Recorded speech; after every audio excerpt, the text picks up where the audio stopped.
All right, ladies and gentlemen, welcome to this matchup. We have here the Battle of I-45 between the Willis Wildcats and the Conroe Tigers. I'm Big West Wesley Turner, and today here in the booth I'll be joined by my color commentator or analyst, David Laney. This is going to be a good ball game, my friend. It'll definitely be a good ball game. Both teams undefeated going into this matchup. This very well could be the game that decides the district. I believe it will be the game. I believe it will be the game that will decide the district. Conroe still has to play the Woodlands, but if Willis comes out on top, they'll cruise to another back-to-back district championship. We were talking about if Conroe wins this game but then loses to a Woodlands, that is a three-way tie in the district because all three teams would be 9-1, and Conroe's loss would be to the Woodlands, and the Woodlands' loss would be to Willis, and Willis's loss would have been to Conroe. Oh, then we go to a point differential, right? A point differential or a coin toss, which I don't know, you do that with three teams. Oh, but in any case, I think it's probably a given that the top three of the teams, three of the four going into the playoffs will be Conroe, Willis, and the Woodlands. And then that fourth position, I guess, will be determined later. But so how do you see this game coming out tonight? What do the Wildcats have to do to win, and what do the Tigers have to do to win? I see it being a very high-scoring matchup, if I'm being completely honest with you. Both teams have electric offenses. Willis, they need to air it out. It's what they've been doing all season, and it's what's been getting them undefeated. What's helped them get to undefeated. What they need to do on defense is stop the run. Because Conroe, they are a run-first team. Their quarterback, not their running back, their quarterback, he's dual threat. Cameron Nunley has over 100 yards rushing. So but under 100 yards passing per game. So if you take away their ability to run, you take away almost a big chunk of their offense. And what about the Wildcats? What do they have to do to win? Conroe, what they need to do is they need to stop the pass. It's basically the vice versa for the Wildcats needing to stop the run because Willis, they are averaging almost 300 yards passing a game. So, like I said with Willis, if they take away the run, then it takes away Conroe's offense. If Conroe takes away the pass from Willis, then it takes away their offense. And they definitely have the ability to with their defense. Dorian Brew, one of their corners, he's a 4-star. He's committed to Oregon. Just the other day, they had Steve Sarkisian, head coach from the University of Texas, at the school trying to get him to decommit to flip his commitment to Texas. So what's going through those players' minds in the dressing room right now? Probably they're thinking, hey, this is the Kinfolk Classic or the Battle of I-45. This is the biggest game of the season. Let's go out there and win. Let's go out there and win, and let's go out there and win a district title. Well, weather will not be a factor tonight. It's a beautiful night for football. The flags over on the other side of the stadium are moving a little bit. I wouldn't say a strong wind, but now you remember you and I called that game down in Woodforest Bank Stadium earlier between Willis and the Woodlands, and that was decided by a field goal. I'll tell you what, I'm going to go out on a limb and say we're going to see the same thing in this game. I don't know who's going to win, but I would not be surprised if a field goal doesn't separate the winner and loser at the end of the regulation. Yeah, it's going to definitely be a very high-scoring game, and with field goals, Conroe, they have the kicker, Zach Morgan. They have the kicker to make those field goals. In practice, he makes them from 35 to 40 yards. So, really, if they get inside the 30-yard line, they are almost guaranteed points on that drive unless a turnover happens. Well, I tell you what, Wesley, it's my pleasure to be calling this game with you tonight. It's going to be, as they like to say, a barn burner. So we'll step back, go to our pregame activities, and hear from our sponsors.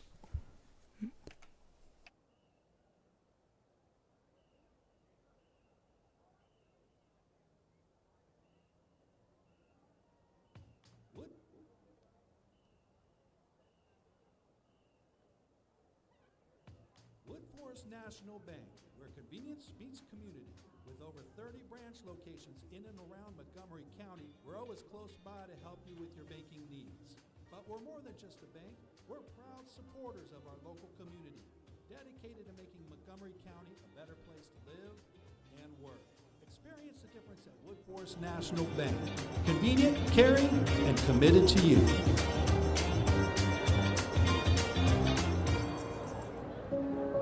What if a world-leading hospital could also be your neighborhood doctor's office? With Houston Methodist, it is. Our primary care physicians invest time in your visit, so you're seen and heard, virtually and in person at locations across the city. And we're always ready to connect you with our network of top specialists. That's the difference between practicing medicine and leading it. Houston Methodist, leading medicine. Since 1965, the team at Buckaloo Chevrolet has been working hard to deliver a better car buying experience to every customer. If you're looking for a better selection and a better car buying experience, head to Buckaloo Chevrolet. We promise no hassle, no haggle buying, and we never add things to our price you don't ask for. The price you see is the price you pay at Buckaloo Chevrolet on I-45 in Conroe, or shop BuckalooChevrolet.com. Together, let's drive. And remember, It's a better buy at Buckaloo. Our orthopedic care is shaped around you. And you. And you. Because customizing treatments and using breakthrough techniques is how your comeback starts. Like 3D printing for ultra-precise joint replacements and providing the same specialty care as we do for the Houston Rockets. So you return sooner, stronger, better. This is orthopedic care designed for you.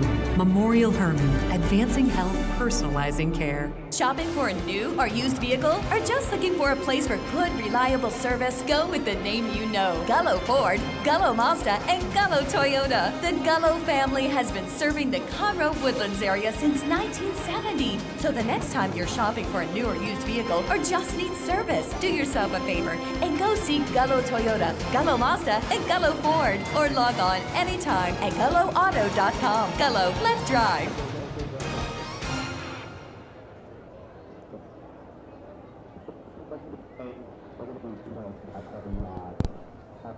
Ladies and gentlemen, this is almost a sort of rivalry weekend for the entire district almost. You have over at Woodforest Bank Stadium tonight, it will be Grand Oaks versus Oak Ridge in the Battle of the Oaks. You can find that that game will be streamed on our Woodforest Bank Stadium YouTube page. We also have the Battle of the Caneys, Caney Creek and New Caney, also being played tonight. And last night, the Woodlands played College Park, beating them 70-20. But here we are tonight, folks, at the Kinship Classic, or the Battle of I-45, as some might call it, as we have Willis versus Conroe. Now we are awaiting for both teams to run out of the tunnel soon. This game, it's definitely going to be a good one. I can tell you that much.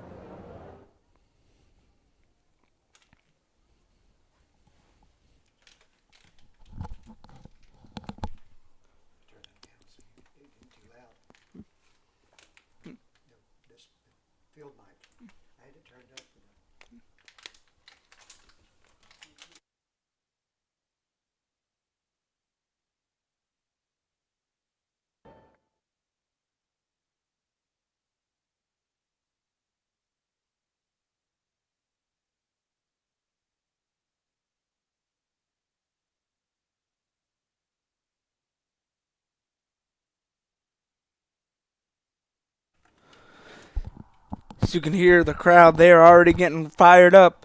It is a sellout on the home side here, and it's still pretty full over there on the away side with Willis only being a stone's throw away off I-45. Yeah, the what is it? Probably 3 miles distance as the crow flies between these two schools.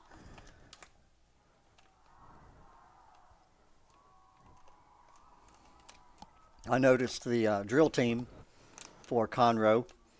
They have the looks like they're elementary students out there with them tonight. and they look like they're trying their best to do just like the big girls do. You always like to see that. Planning for the future.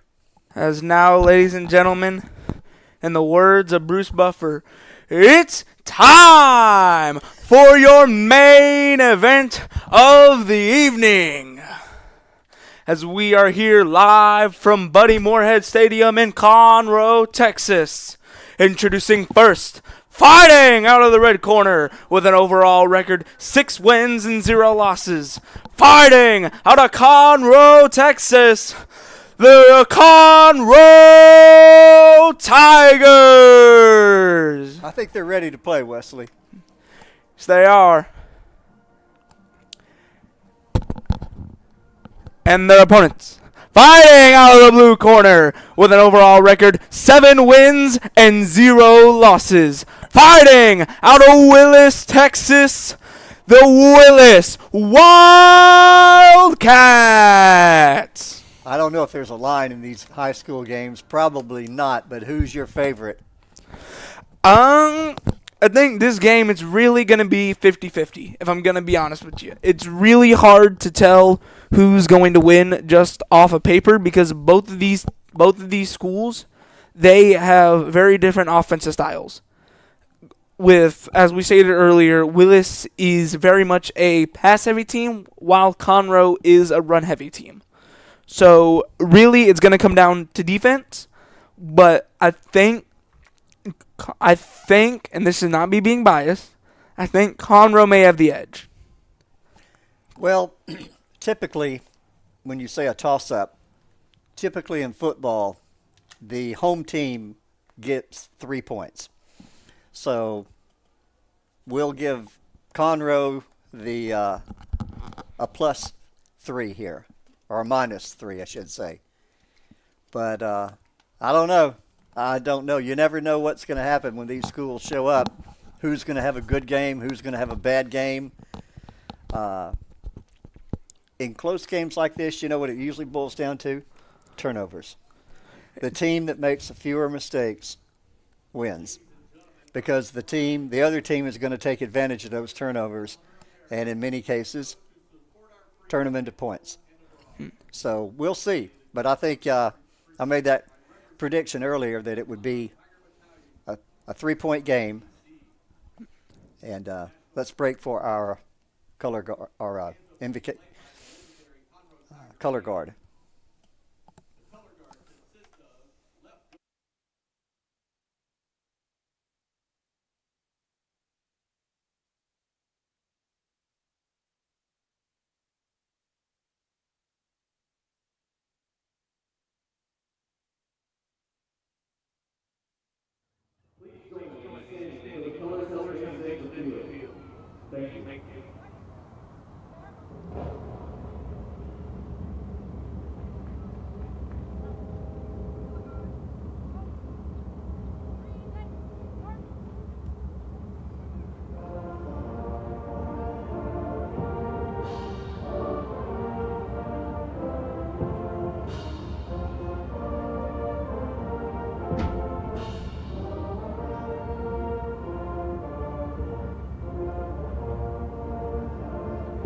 All right, I mentioned earlier sellout. I'm looking across the field there, Wesley, and that Willis visitor side looks like it's about 80 to 90% full. I look down at the Conroe side, and it is full. There's not an empty, only empty seats are those for the members of the drill team who are out on the field. There's a few seat backs, but I think this game was sold out probably earlier this morning. Oh yeah, it was sold out earlier this morning. You couldn't probably get tickets in unless you already bought one, or if you were willing to sit on the away side. So is this a game where you want to defer to the second half, or is this a game where you want the ball? I mean, it really depends on how aggressive the coaches want to be, on if they have more faith in their defense or their offense. Because if you get the stop on defense first, then you keep that opportunity to have that 1-2 punch at the end of the half that we talk about so much, because it is so deadly to have the ability to score twice in two consecutive drives on the field, especially in a game that's going to be close and it's going to be competitive, just like this one. Yeah, I can see that. But given the explosive nature of both of these teams, I'm gonna say whoever wins the toss is going to want the ball. But we'll see. We're about to do the coin toss now.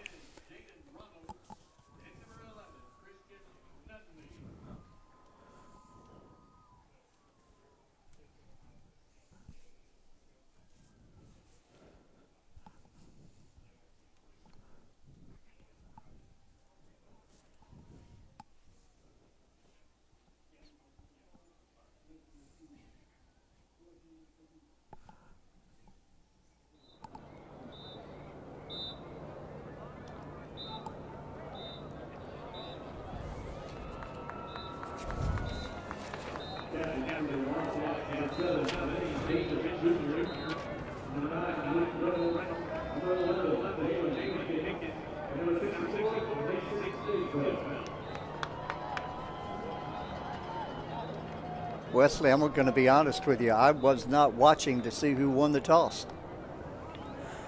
To be honest, I wasn't either. We'll find out together, but... Well, I think what happens in that particular case, they actually do the coin toss before the game. Right. So what they do right before kickoff is more ceremonial, you might say. And I'm not sure they always given... he may not have actually indicated visually who won the toss and their choice. He may have announced it, and I had the mic turned down for that. However, it does look like Conroe will be sending out their kicking unit. But that doesn't mean they may have won the toss and decided to defer to the second half, but we'll find out.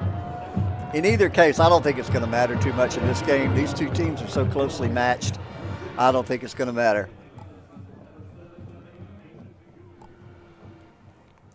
Be Bishop and Robinson to return the kick from Zach Morgan. Here it is, the biggest game of the season for both of these teams. You win, you got a good shot at winning the district, and the kick is off. And it will sail out of bounds, and it'll come out to the 40-yard line. It'll bring out the penalty flag. A little late, but it came out. Not exactly the way you want to start off a game, especially like this. As now Willis, with their high-powered offense, will get the ball at the 40-yard line. Especially in close games where it's going to be really dependent on who wins the field position and the turnover battles. This isn't a great place to start. So now, looks like they're going to move it to... Oh, no, they're going to re-kick. Something else must have happened that we missed. Maybe they were not ready for the kick yet. But they will indeed have a re-kick.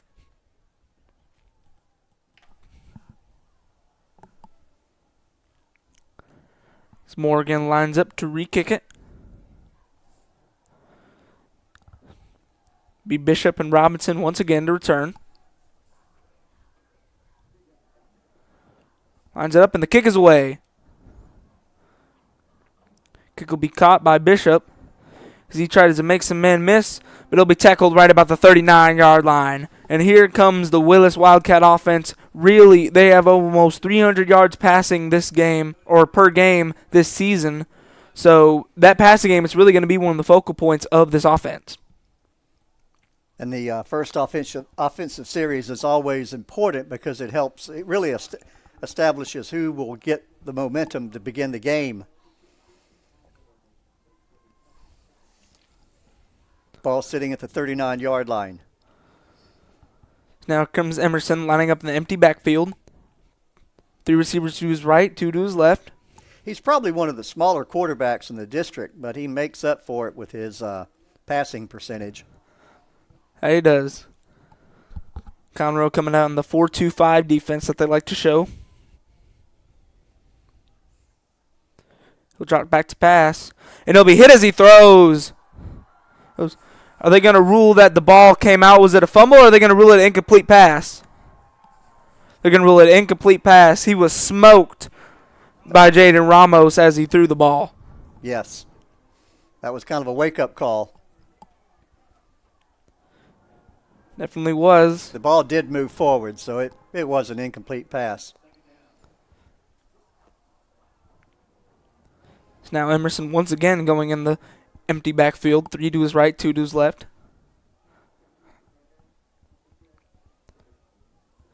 Sends Bishop in motion. It's going to be a quarterback keeper up the middle, and he gets hit right about the 46-yard line. It'll bring up about 3rd down and 3. Good hard hit, but that was a well-executed play. The fake jet sweep. We got a late flag? No, I think that's picking up a towel.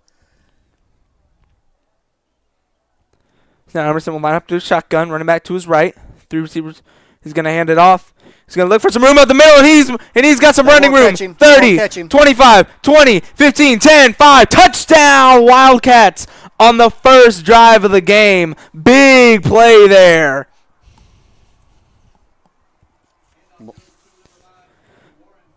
Terry Lawrence, the third on that run. That was about a 55, almost a 60-yard run? Just about. You got to give credit to that offensive front for Willis. They really opened up a gap for him.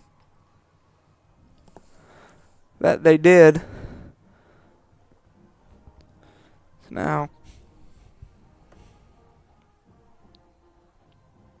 Justin Willis out there to kick the extra point. snap is good, holds good, kick is up and good. Now it'll be up to this Conroe offense to respond after that big opening drive by Willis. Well, we made that comment about momentum, and I think that Willis made the statement there that they are here to keep the momentum. It'll be up to Conroe now to see if they can turn it around.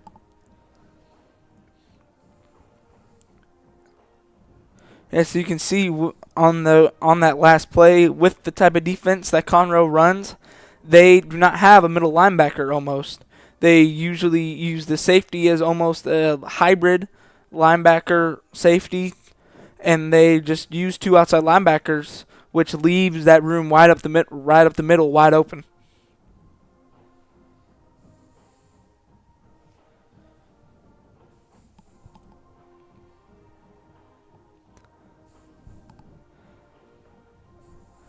So now, both teams line up. Alicio Contero out there to do the kickoff for Willis. Contarero. There we go. Thank you very much. Looks like he's setting up for a pooch kick. That's gotten to be pretty popular. So he will indeed pooch kick it, and it'll be fair caught at about the 39-yard line. So very similar field position starting off. You know, Conroe's trying to replicate what Willis had on that last drive with that big play touchdown. And with this offense, with their running game, I think that they can definitely do it. And that's interesting because we made the comment earlier that the strength of the Willis offense was their passing game. And lo and behold, if they didn't come out and score a touchdown without throwing a pass. Yeah, they did throw some passes that drive, but they did fall incomplete. But now Conroe's offense takes the field. It'll be Nunley taking the snap from shotgun. Be Green to his left. 2 receivers to his right, 1 to his left. Willis going to that 4-2 defense. Willis lining up in that 4-2, no safeties. It's now Nunley. He'll keep it himself. Trying to find a little bit of running room, and he gets hit hard at the line of scrimmage. Definitely no love lost between these two teams here. Both teams with crushing blows on the other team's quarterback. DeQuinton Willis on that hard hit there. That was a good fake, but Willis did not. He stayed home, made a big play there. That he did. Now going with that same formation. Three receivers to his right, one to his left. Motions his man out. He's going to look to pass. Now he's going to try to find some running room. He loses the football, but he's able to recover his own fumble. Yeah, he caught a break there for sure. I think he was looking upfield and not taking care of the ball. Luckily, he was able to fall on it. That could have not been very good for the Conroe, trailing this one 7-0 with 10:14 left in the first quarter. Very well. Could have ended very badly. So now line up in the shotgun pistol formation, running back to his right. Be a handoff to Green, and he will have no running room as he'll be smothered behind the line of scrimmage. And did the ball come out? No, I think they're indicating for the fourth down. They're going to give him fourth down.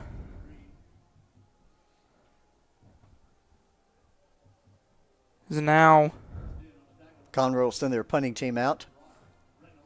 No, they're going to keep their offense out on the field. They're going to go for it here on about 4th down and 7. That's guts. I don't think so.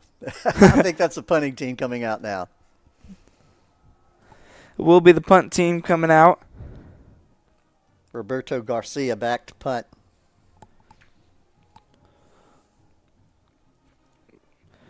Be Jermaine Bishop to return the kick. And He will. catch. Looks like he did fair catch it at about the 20-yard I think line. we have a penalty. No, correction. It was a timeout for Willis. I think did they call that before the kick or after? I'm not sure.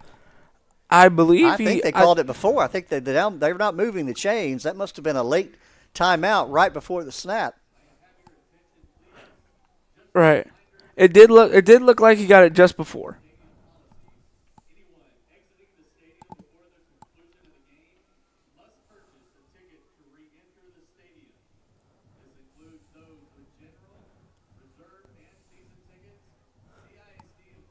This is Conroe's Pink Out game for breast cancer awareness. As you will see as we switch to our fan cams periodically, you will see many fans going all pink. You were talking about Conroe having the run defense. Looks like Willis came prepared for that, so far at least. Tigers may have to find themselves going to the air more often. Garcia back to punt again. Bishop back to return. He'll get the punt off. It looks like he'll let it bounce. And it's a Willis player. Did Conroe recover it? We'll have to see what the referees say. They're going to give the ball to Conroe. They're going to give the ball to Conroe. I think there's probably going to be a conference here. Let's see. That is what it looks like it's going to be. As we can see here on the replay, very clearly hits the leg of a Willis player. I don't know. Well, we don't have replay, so it'll be up to the refs to decide, the officials to decide. They're going to give it to Willis. They will give it to Willis. Evidently, there wasn't conclusive evidence that it actually hit. I think number 28 for Willis, that is Caden Williams. It appeared the ball might have bounced off his shin, but in all actuality, it just wasn't clear evidence, that typically you're looking for the ball to change path. And I don't think the officials saw that. I didn't see it. Right, and both players were fighting for the ball. You couldn't really tell which one had complete control. If this was a basketball game, that's something that you would call a jump ball on. Conroe defense needs to hold here. Willis is not a team you want to let them get you down early. No, it is not, as Emerson will line up in the empty backfield. 3 receivers to his right, 2 to his left. He's going to look to pass. He'll have some time, and he'll find his man, and it's Jermaine Bishop, and he's going to try to reverse field, breaking off some tackles, and he'll get the first down. Good pass. Timing pattern. Ball thrown before he made his cut.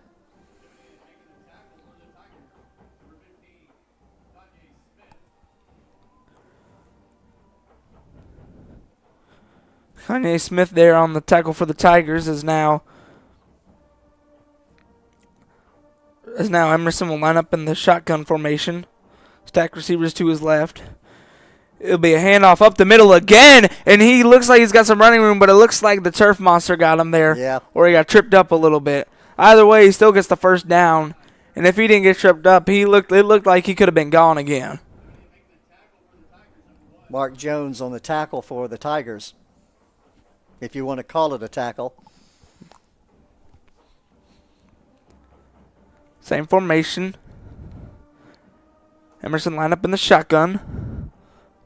It's going to be a play action to Gorman, and he trucks over a guy. About a 3 or 4 yard gain is what it looks like. And now there's going to be some extracurricular, it looks like, after the play. That was Jermaine Bishop on that reception. It's a flag down about the 48-yard line. We'll have to see what that's about.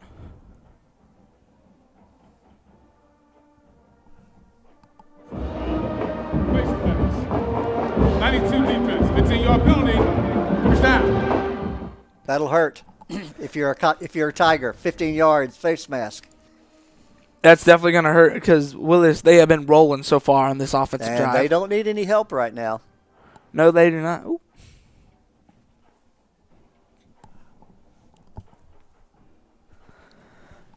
Now Emerson, so he's going to line up in that same shotgun formation. Lawrence to his right. 3 receivers to his right, 1 to his left. Motion out Lawrence. Take the snap. He's going to look to throw. Being pressured. Good protection. He's going to throw it deep. Caught! Touchdown! Jermaine Bishop diving catch in the end zone. Willis goes up 13-0. 7:48 left here in the first quarter. What a catch! Those are the kind of plays that a district winner makes. He laid out for that ball. Most kids might have let it go over their head. He laid out for it. Beautiful catch. Now it'll be Willis on for the extra point for Willis.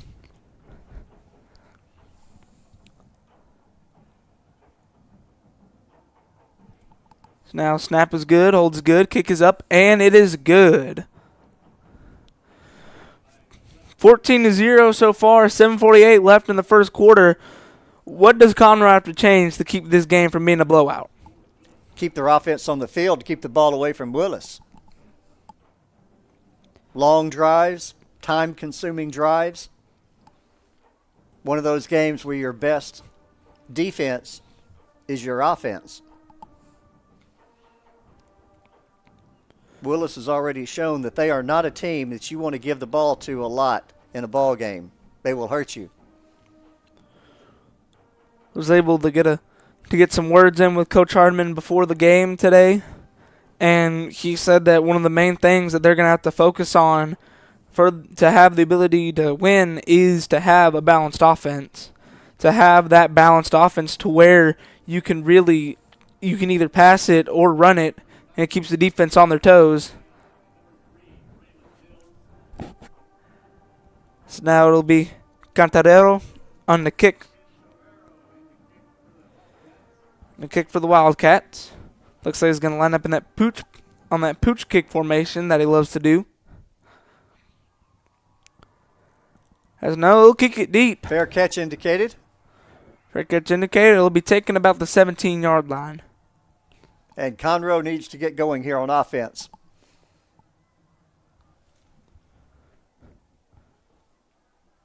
Conroe,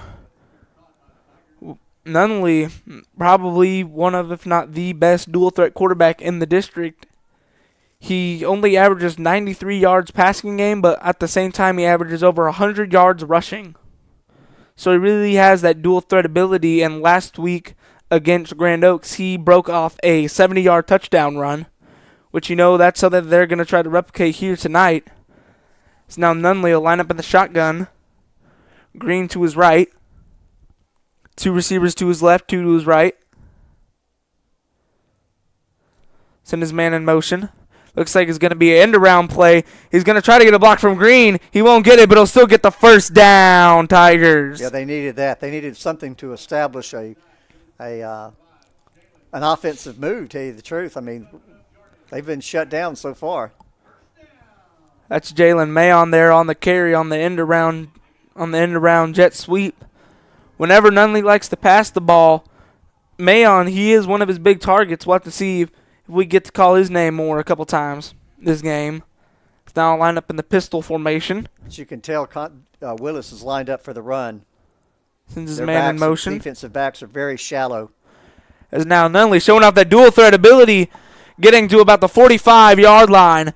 Looks like they're going to mark him at about the 47. Good first down there for Conroe, and this is what they need to do. This is what they need.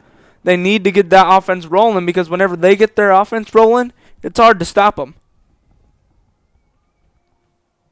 Big game like this. I suspect the Tigers probably came out a little bit nervous, more so than Willis. They calmed down. They're going to put some points on the board. Shotgun formation. Nunley sends his man in motion into the pistol. It'll be a handoff to Green.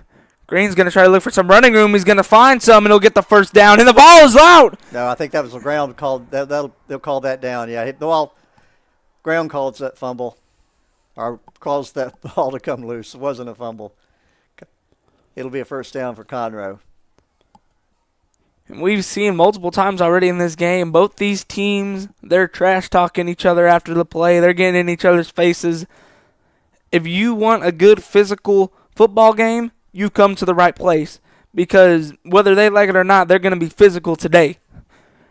As now Nunley line up in a shotgun, Green to his right. Little reverse. It'll be a jet reverse. He's going to try to get some room, and it'll be hit out of bounds at about the 24-yard line. Right at the first down marker. Let's see. Still waiting for an indication. Yeah, they're going to give him the first down. It'll be a first down. Be a first down. It was very close to that first down marker, as you said. But now they're about to be inside the red zone. And let's not forget that in their back pocket they have Zach Morgan, the kicker. He can kick some pretty far field goals. As now Nunley looks to pass. He's going to look deep, and it's going to be picked off by Bishop, and he's going to get some blocks, and he'll be tackled at about the 17-yard line. Big play there for the two-way player. Flag comes out. Looks like some extracurricular going on the Conroe sideline. Once again, no love lost between these two teams. That's just a great play there by Bishop. Yeah, and the ball, receiver wasn't open, and he threw it in the crowd, and the ball was probably a little underthrown as well. He had his receiver open, but the ball was just late and arrived late and gave the defenders time to recover. Offsetting penalties there.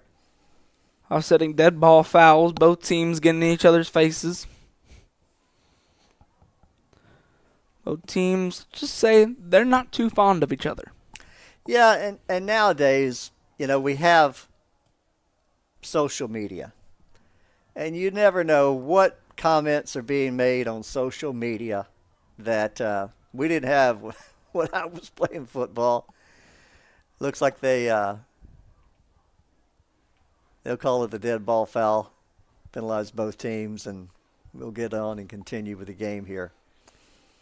Boy, Conroe needed that badly. They needed that badly. Because this Willis offense right now is running on all cylinders.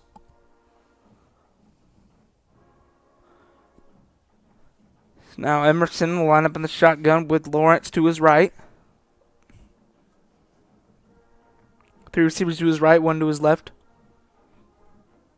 Conroe lining up in that 4-2-5 again. Take the snap. It's going to be a handoff to Lawrence, who's going to be tackled in the backfield by a whole host of Tigers.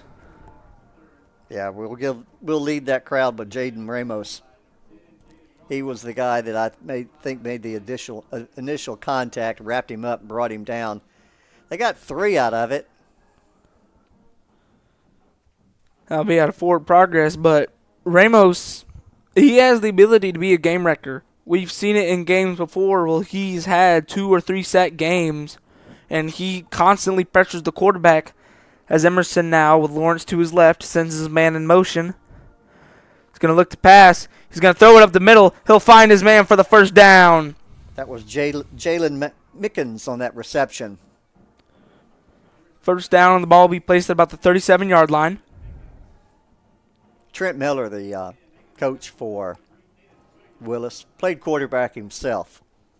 And, of course, he had T.J. Lagway last year.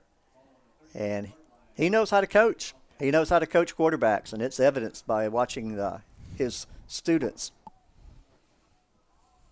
Emerson will take the snap. He'll look to throw. Quick pass now. And he'll look to get away, but it looks like he'll step out of bounds right about the first down marker. He'll look to see if they'll give it to him, if they'll mark him just short. Romil Stevens on that reception. But you're right, Wesley. This is a very physical game. See it there with the stiff arm attempt by Stevens.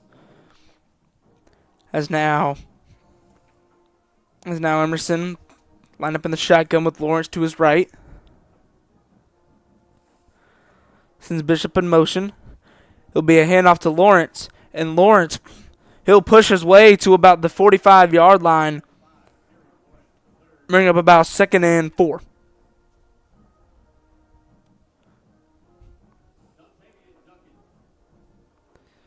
Duckett on the tackle there for Conroe.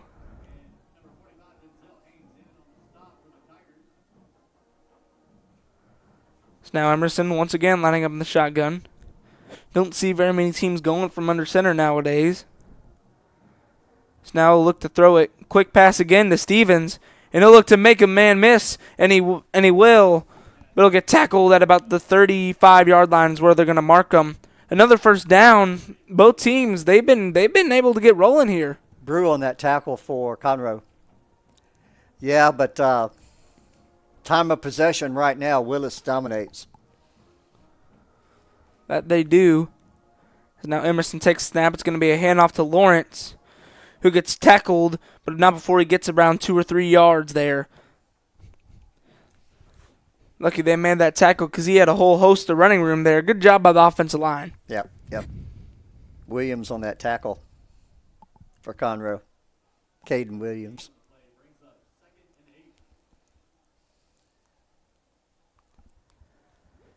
Now Emerson. You were talking about balanced earlier. So far, Willis has been very balanced, run and pass. Now Emerson will keep it himself, and he'll slide, but not before he gets the first down. Once again, Willis, we thought that they were going to be a very pass-heavy team here. That's not what they've been showing. They've been moving the ball on the ground a lot. And passing. It's been very balanced, as you talked about earlier, that Conroe needed to be able to do.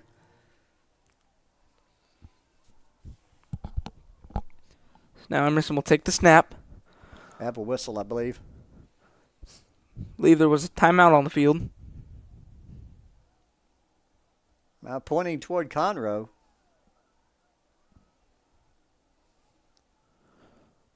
I have to see what it is. The referees are conversing. Maybe was the play clock down? We'll see here.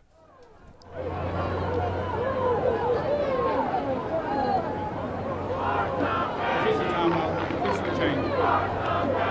believe it was an official timeout. So no penalty. Believe they're fixing the chains. I believe they marked them short initially.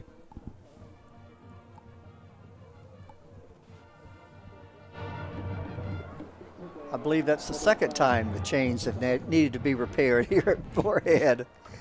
I think that happened in an earlier game that you and I were calling. Don't recall which teams, but I remember specifically the chains breaking and had to be repaired. 3rd and short. 3:06 left in the quarter. Emerson takes the snap. He's going to look to pass. He's going to look to throw it deep to Stevens. And oh my goodness! Did he make that catch? No, he did not. That would have been an incredible catch if he did. Another great diving, just a great attempt at a catch there. I think the Conroe defender got away with some contact there, Wesley. A little bit of pulling going on down there as he was going down the sideline. I'm surprised the flag didn't come out. Typically, when you see that jersey being pulled, that will pull the yellow flag every time, usually. It's now 4th down and short. It's going to be a quarterback keeper for Emerson, and he'll get the first down easily. Get about 2 or 3 extra yards there. So now it'll be another first down for Willis. But as we were saying, it did look like there was a little bit of jersey pulling and tugging from both sides, but sometimes you just got to let them play, as people like to say. But now Emerson lines up with Lawrence. Lawrence to his left. High snap, he'll be able to corral it. Swing pass to Lawrence. He'll try to get some running room. Won't be able to find very much of it, but he'll get it out to the 14-yard line. Run out of bounds that time by number 15, Kanye Smith.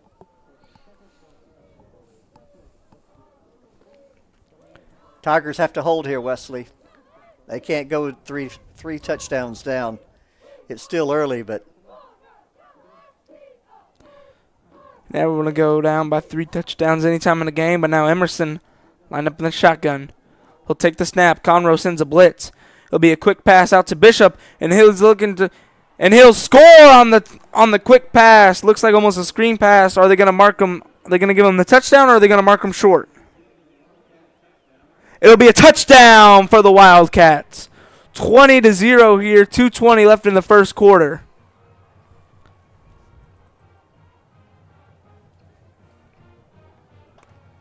I think you hit it when you said that they caught Conroe in that blitz, and there was nobody out there. Yeah, they were able to catch them in the blitz there. As now it's Willis on for the extra point. Justin Willis for the extra point. Now the snap is good, holds good, kick is up, and it is good. As now the Willis Wildcats go up 21-0 here on the Battle of I-45 here at Buddy Moorhead Stadium. We've still got 2:20 left in the quarter.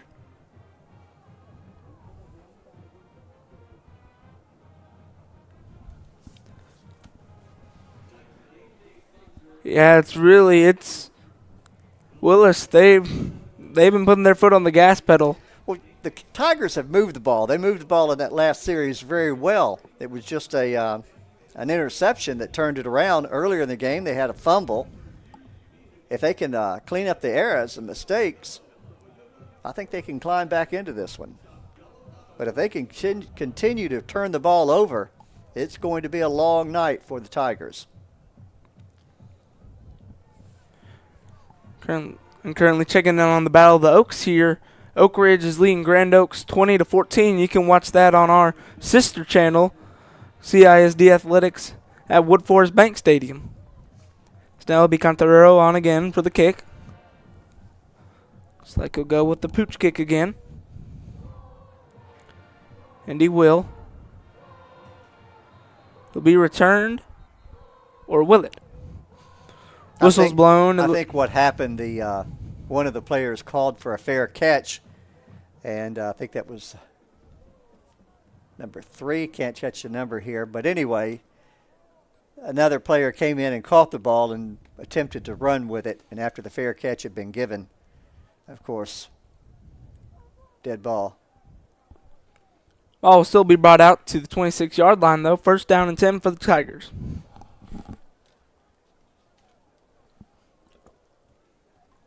Seen that happen a couple of times this year where a player will signal fair catch and another player catch the ball and attempt to run with it.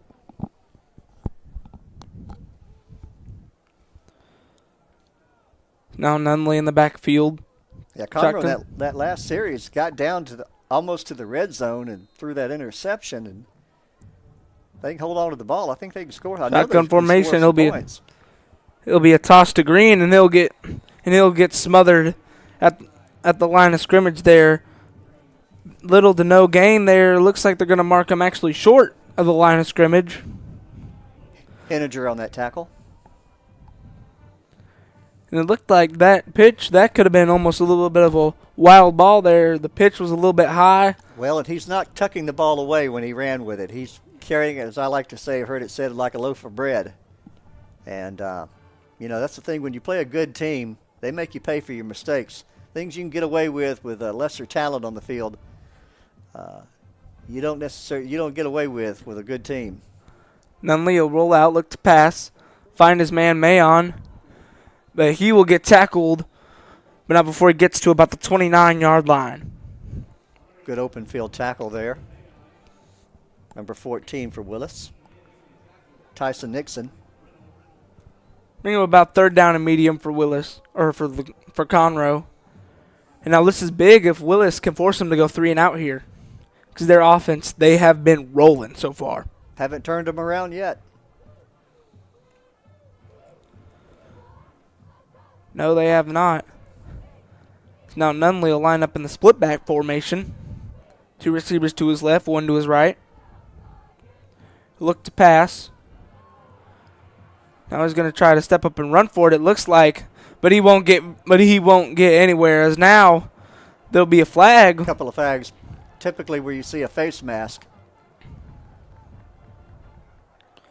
Face mask. It looks like it will be a flag on the tackle, maybe. Yeah, it will be a face mask.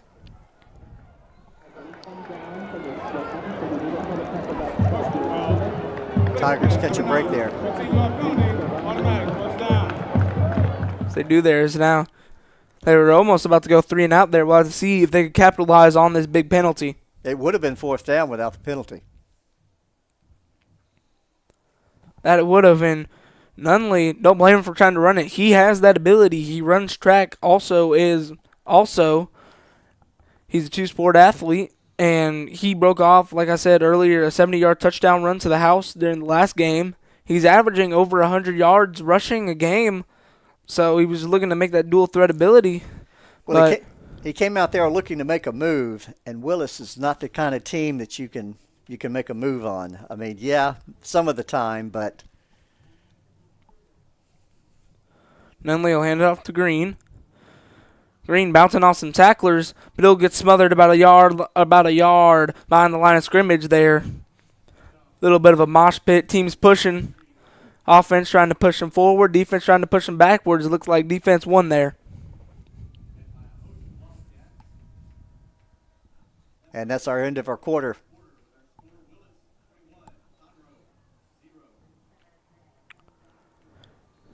Big drive here for Conroe. They need to put some points on the board, Wesley. That they do. They need to do something to slow down this Willis offense. That they do. What do you think are some other things that they really need to focus on? No mistakes. That's what's hurt them. I mean, they got down close to the red zone, threw an interception, turned the ball over on a fumble. Willis converted that to a touchdown. Willis has been able to capitalize on those turnovers so far.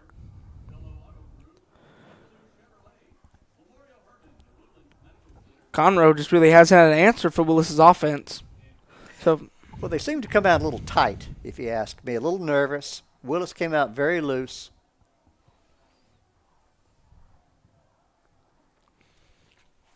You think one of those reasons could be that Willis has already played in one of their big games against the Woodlands, so they're used to this big play atmosphere, this big game atmosphere? Looking at the legacy of Trent Miller and his teams, they're well coached.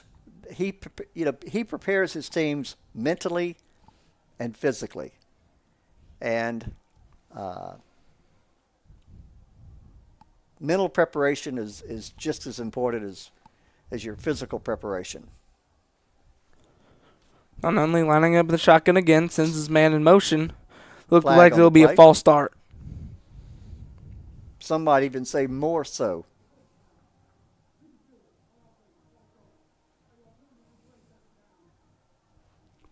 Be a false start on the right guard there.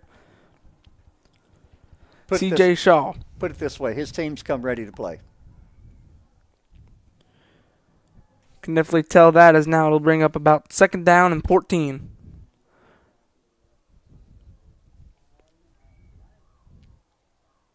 Normally he'll line up 3 receivers to his right, 1 to his left.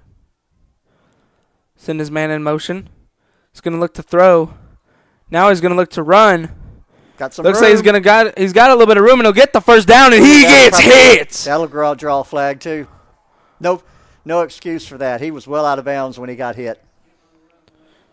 No excuse for that. That should fire up this Conroe offense.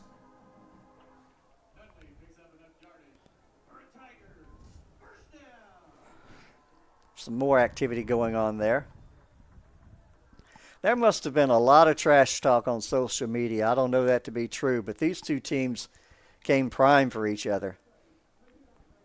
Oh, you could tell there was trash talk with social media before this week even came, all throughout the football season.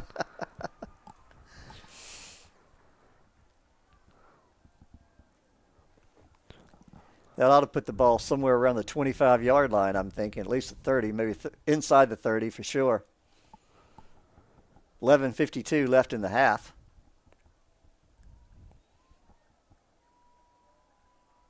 We'll see. Yep, the ball will be placed at the 27-yard line. This is going to be a big drive for Conroe to get some points here on the board. Just don't make any mistakes. Hold on to the ball. Don't throw into a crowd. Pretty simple. I'm going to line up in the shotgun. Green to his right. He's going to look to pass. A lot of time. He's got a lot of time. He's going to look for his man, and it will be They're going to give it to him. incomplete. Out of bounds. Boy, I'd love to see a replay of that one. I would love to see a replay of that one.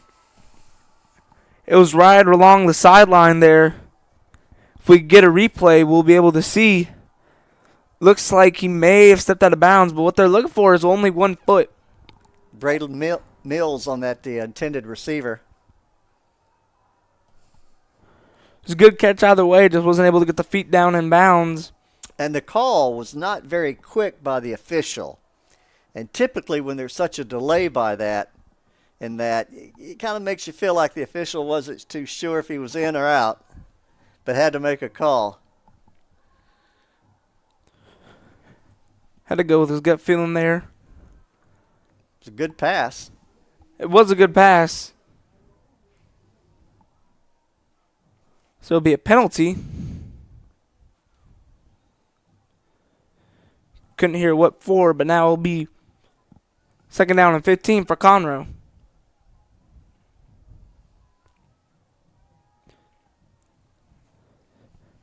Yeah, he's probably just looking for those 2 feet or that 1 foot in bounds, and now Nunley looks like he's going to try to throw it again. Got a man open down the sidelines. He's got a man open. He'll get the first down. Mayon on the reception there. And he will get the first down there. First down at about the 16-yard line. This is a big drive for this Conroe offense. Is. They've been able to get rolling. And like I said earlier, whenever they get rolling, it is very hard to stop them. Ball now sitting at the 17-yard line. Now Nunley lined up, Green to his right. 2 receivers to his left, 2 to his right. Play action pass. He's going to look to throw. Now he's going to look to scramble, and he'll get sacked behind the line of scrimmage. Number 32, that is Adavian Kizzy. Kizzy on that sack. And Nunley better hold on to that ball. He was carrying it with one hand, and he was able to tuck it before he got hit, but Kizzy came very close to pulling his arms away from that ball. It was a real great play by Kizzy, though, able to come from behind and make the sack, or get the sack there. So now it'll be 3rd down and 15. Now Nunley will roll out, look to pass. Got a man He's got a man wide open, and he gets smacked at the goal line. Number 7, Bishop Jr. on that tackle, but great catch. That is a great catch there. But let me tell you, he laid the smack down on him on that hit here. As we can see, he rolled out. He found his man open.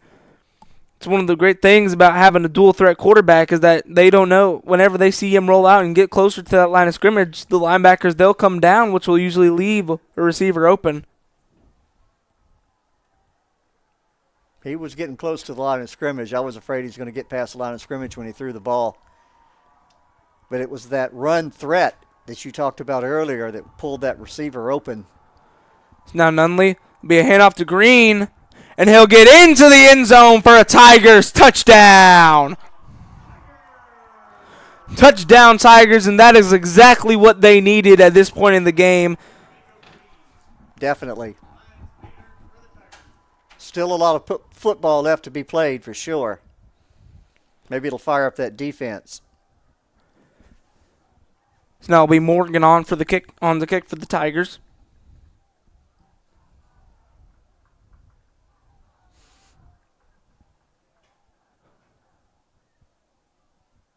Now snap is good, hold is good, kick is up, and it is good. Split right through the uprights. Big play there by Conroe. Big drive, all set up really by that face mask penalty by Willis. Well, that late hit out of bounds. It wasn't even. I mean, he was almost off the white when they hit him. It's really just penalties in general was the reason, and Conroe was able to capitalize on those penalties.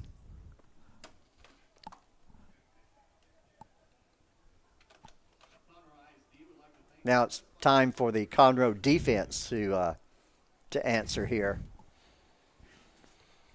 Willis hasn't punted all night. They have not punted. They have scored on all of their drives, on all 3 of their drives so far, and they've taken a good chunk of time off the clock. So now it'll be Morgan on to kick for the Tigers. Conroe, they've been experimenting with these interesting kickoff formations so far this year. What's your take on this with them straying away from the traditional? Nothing could be any more oddball than what the NFL is doing these days. But, of course, you're trying to confuse the defenders because they're typically trying to line up man for man. Be a pooch kick. Be returned by Lawrence. Lawrence to the 30. Lawrence to the 40. He's going to try to cut back, but he'll be tackled at about midfield.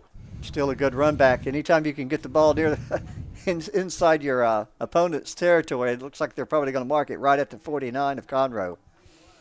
Again, now it's time for the Conroe defense to answer here. Yes, that Conroe defense needs to answer. They've got the players to do it. They've got the talent to do it. A word that I was talking about last night that I think is overused, but I think is very appropriate here. There's a lot of physicality in this game tonight. That there has been a lot of physicality, but now it'll be up to this Conroe defense. They have not had an answer for Willis all night because Willis, they've had that very balanced offense, scoring with passing plays and rushing plays. Really keeping the defense on their toes is now it'll be Emerson lined up in the shotgun. They've got a massive offensive line there. Running back line up to his left. Emerson's going to roll out, look to throw. He'll find his man. He'll try to bounce off some tacklers, but he won't be able to. And he'll get out to about the 44-yard line.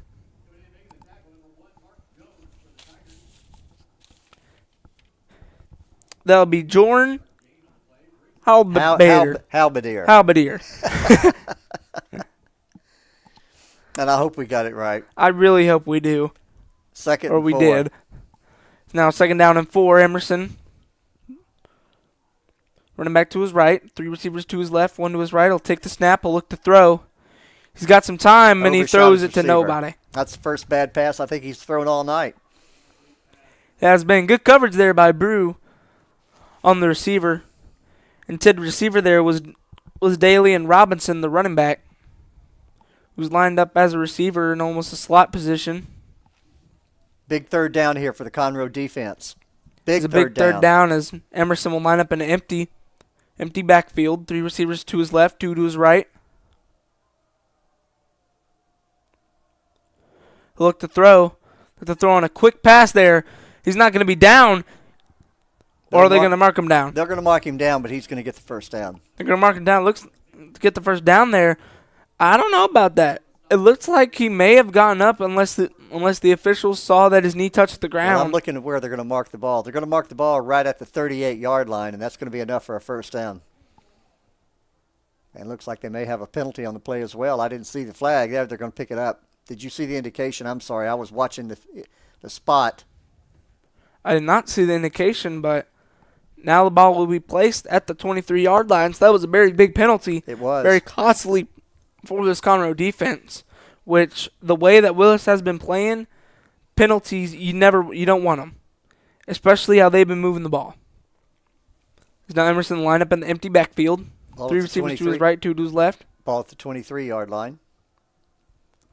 Conroe showing that 4-2 defense again. Send his man in motion. He'll look to pass. Now he's going to try to run for it. Another flag comes in, typically where you see holding.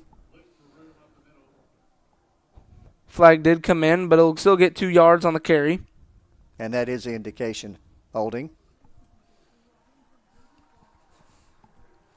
Tigers catch a break there. Beole on the offense will bring up 1st and 20. You don't really have a play call for 1st and 20 if you're an offensive coordinator, do you? No, but you've got 3 more downs to make it. Need to get some big chunk plays here. Now Emerson lining up in the empty backfield that Willis likes to go to so often. 3 receivers to his right, 2 to his left. He'll take the snap, look to pass. Lots of time. He's got good protection. A little pressure now. Going to roll out. Pressure. He's going to look to throw it, and he's wide have his man open. wide open, and he scores. Touchdown, Willis. Robinson on that catch. Daly and Robinson there. Emerson makes it look easy, doesn't he? He makes it look easy. He makes it look real easy. And that's no discredit to the receivers either, because he made that look easy. He spin moved his way into the end zone there. As now it'll be Justin Willis on to kick the extra point for the Wildcats. Again, I go back to Trent Miller. He's an excellent quarterback coach. He is, as you mentioned, he played quarterback in high school. Now the snap is good, hold is good, kick is up, and it is good. Extra point that now brings our score to 28-7 with 9 minutes left here in the second quarter. Conroe, they just have not had an answer for this Willis offense.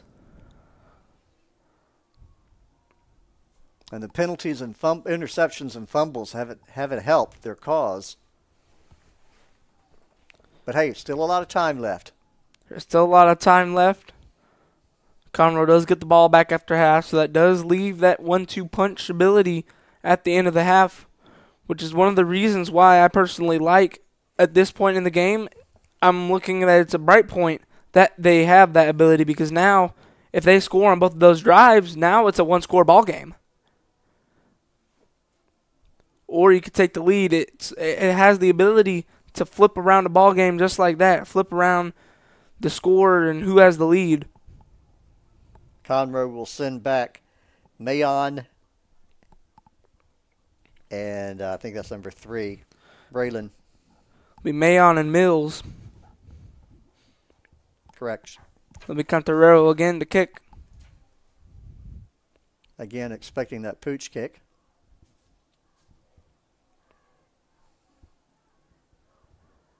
As that is what Fair it will catch be indicated.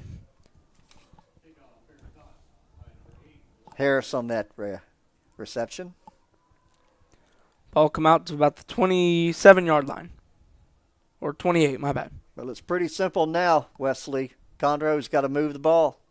They got to move the ball and they've got to score. They got to get rid of the mistakes, like you said. They need, like, I would say minimal turnovers, but at this point in the game, you need no turnovers. Now the Conroe offense takes the field. Nunley will line up in the shotgun. 2 receivers to his right, 3 to his left. Send his man in motion, Green. He'll take the snap. He looks to put a move on somebody.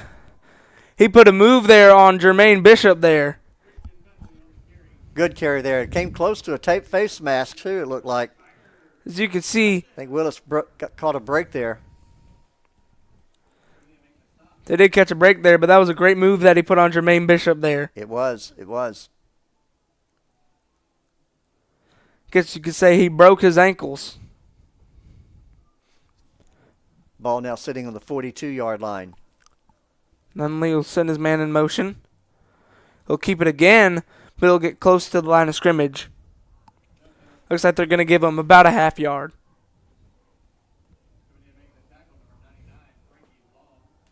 Frankie Long there on the tackle. Great job by this Willis defense so far. They've stayed disciplined, and they've not been faked out by any of the fakes so far, which is something that Conroe likes to do often, so we'll have to see if they continue to try to do that or if they go with more just base offense. I'm sure they've been studying the game films. Now Nunley line up at the pistol. Hand off to Green. He's going to try to find some run room. Won't get very much of it, but he'll still get a good 6 yards out of the carry. Bring up 3rd down and 4.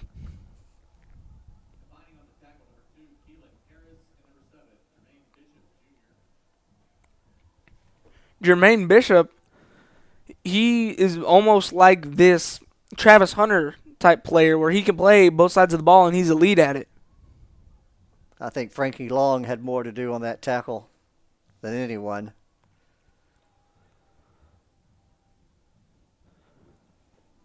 That he did, but Willis is as big on that that defensive front for Willis is as well sized as their offensive front. Nunley's going to look to roll out again. Open. He's going to find his man, but it'll be incomplete. Good pass coverage there by Tyshawn Nixon. Ball was thrown behind him a little bit.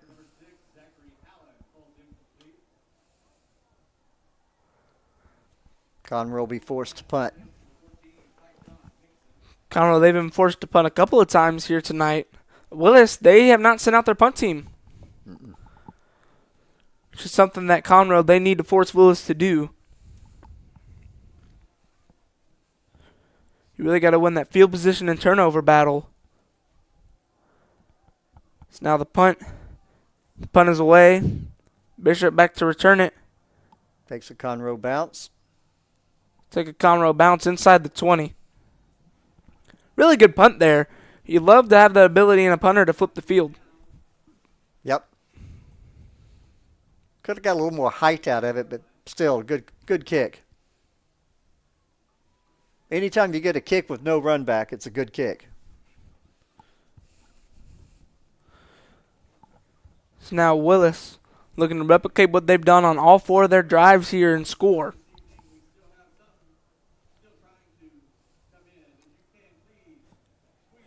This is what Conroe, they need to get some stops here on defense. Showing a 4-3 defense now as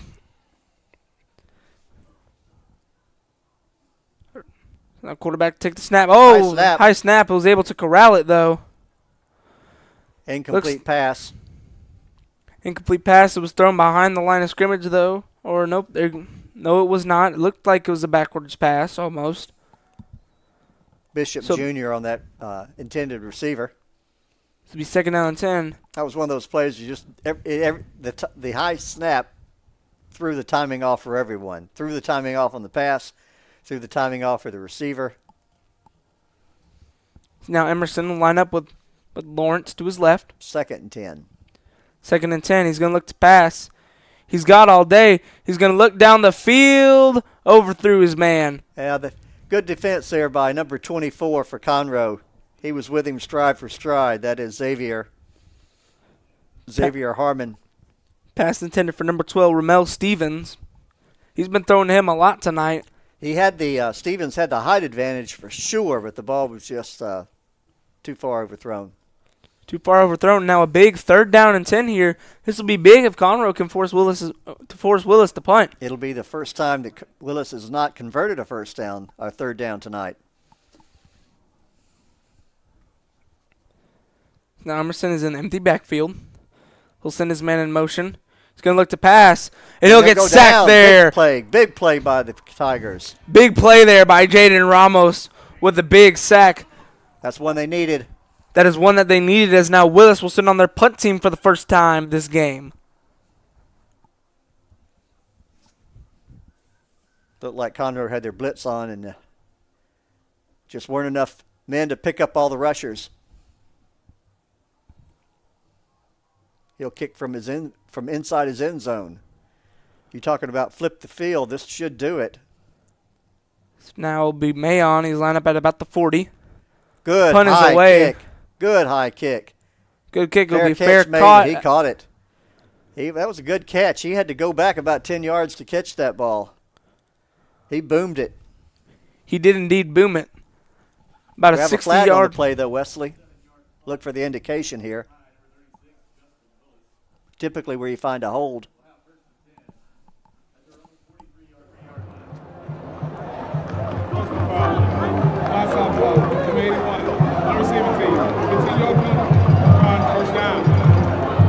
Chop block against Conroe. That will push him back a little bit. Not so much flip the field anymore. And not so much flip the field anymore. I think he caught the ball around the 43, so that'll take another 15 yards after it. Push the ball down probably close to the inside the 30-yard line, which makes that about a 70-yard punt if you add that. And now you go from having some great field position to having some field position, which we've seen in games before from all levels of football. Field position can really be the thing that decides the game. Well, the offense was moving the ball pretty well there in that last series that they had. Let's see if they can keep that going. 5:59 left in the half. Now there's a whistle. Looks like Conroe may have called a timeout. I think it's might be an official timeout, I think. I see 3 of our officials talking. Here's what it looks like, maybe.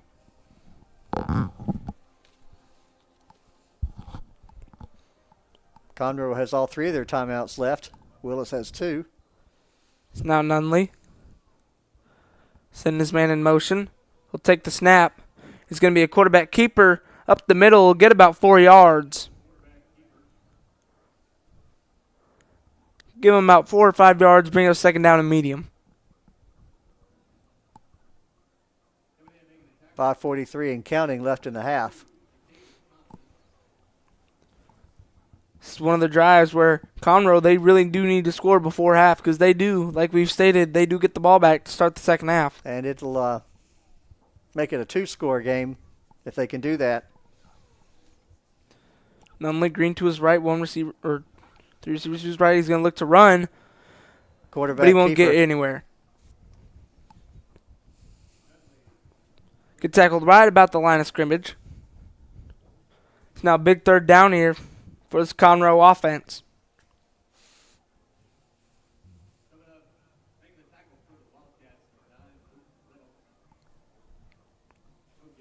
Reynolds on the tackle there for Willis. And you can see it is a very packed house here. Stadium is almost at capacity. Yeah, both sides now. Both sides. There's a few empty seats over there on the south side.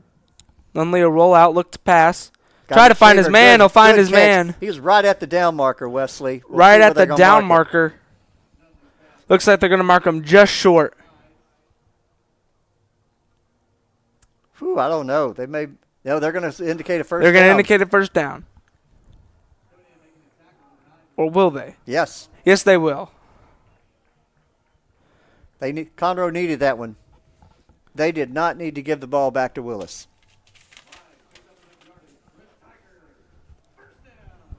First down there on the catch by Wise. Great catch there. It was. Went up and caught it with his hands. Went up and caught it with his hands, and he was able to get his body and the ball across for first down. Now Conroe calls timeout. Now Conroe will take the timeout.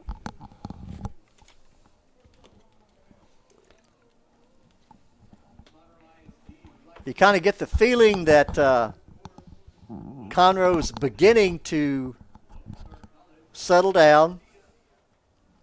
They did get the punt and the sack on that last offensive series for Willis.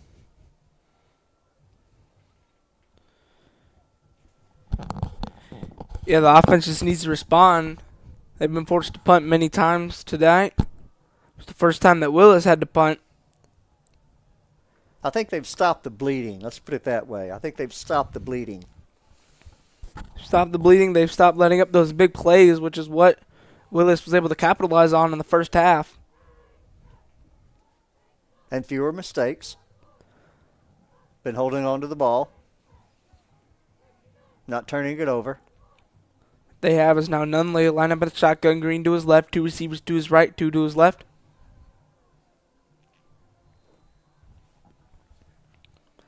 Send his man in motion. Look to snap. He'll snap the ball. It'll be a handoff to Green. He'll get about 2 yards on the carry.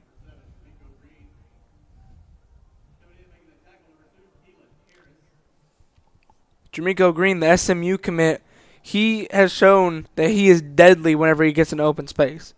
If you give him about 5 or 10 yards, he's gone. Harris on that earlier tackle for the Wildcats. Now Nunley will line up in the split back formation. 2 receivers to his left, 1 to his right. He'll look to snap. He's being pressured. And down he goes. Big play there by the Willis defense. It's number 20. Number 20 on that Logan Henninger. Logan Henninger on the sack. So now you're looking at 3rd and 13.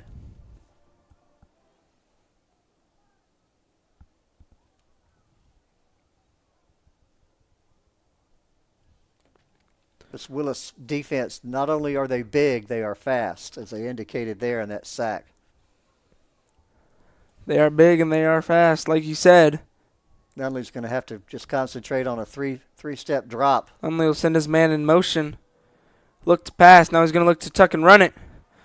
But he won't get very much out of it. Get about 4 yards. Looks about 7 yards. Will bring up 4th down. Conroe will have now it'll be interesting. Do they punt? Yes, they will. Yeah. Still a lot of time left. Still a lot of time left. Not quite yet in 4th down territory. It's like we stated, he has that dual threat ability, Nunley. But they do need a good punt here.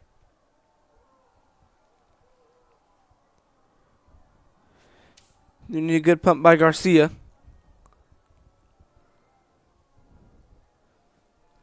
It's not going to be what they needed. They Take take a a Conroe bounce. I'll take that. They'll mark it down at the 28-yard line. And that'll be a flag there because the defense, while the ball was still live, the defense ran out on the field for Conroe. Well, there is a penalty flag on the field. But I think they're going to call it on Conroe.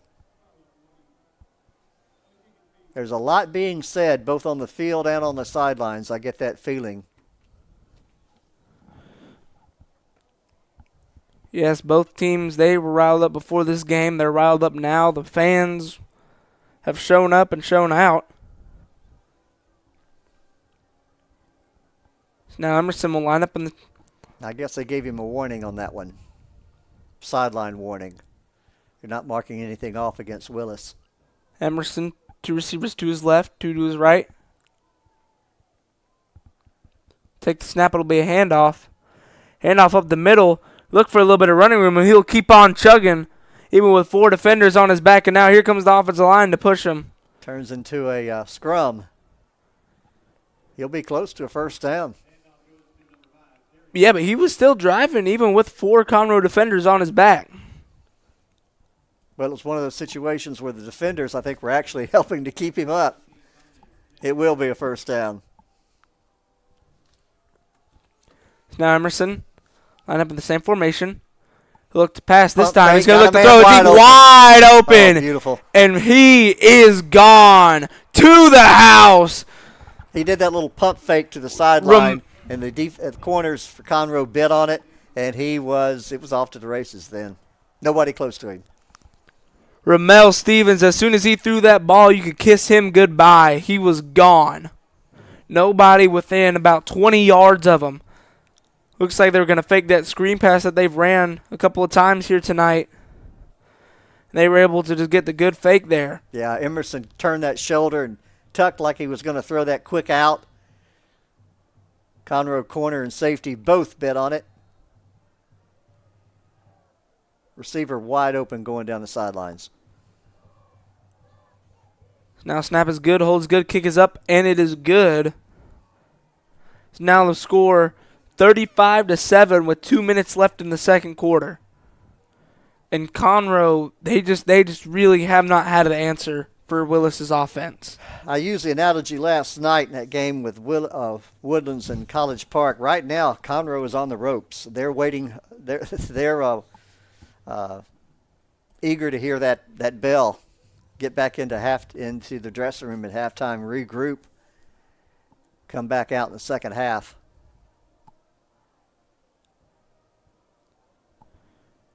.2:15 left in the first half. Got two good bands performing at halftime.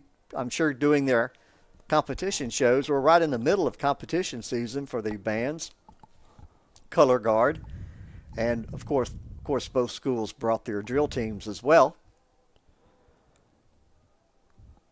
Be Mills and Mayon back deep to receive. Conterero again on the kick. Looks like he's going to line up for that pooch kick again.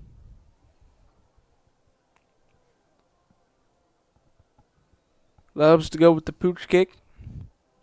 I think a little bit deeper. That takes away the long run back.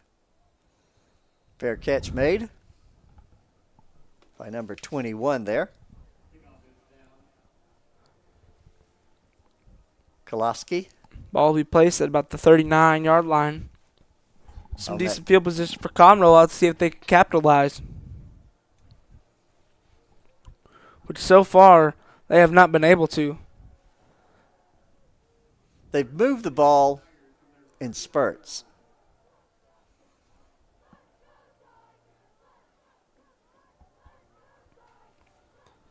But the Wildcats just come up with big defensive plays. Now Nunley. Line up in the pistol formation again. Take the snap. It's going to be a handoff to Green. Green is going to try looking for some running room, and he'll get a good 7 or 8 yards there on the carry. Finally brought down by Allen, Zachary Allen on the tackle for Willis. Good hard run there, though. Feels like we don't sing their praises enough. The offensive line so far for both teams, they've been playing a good game. They have been.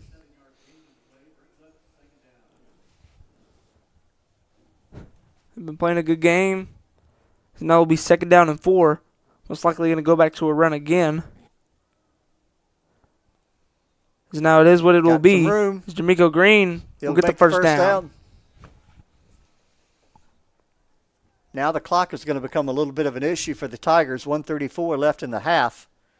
Ball now sitting at the 50-yard line.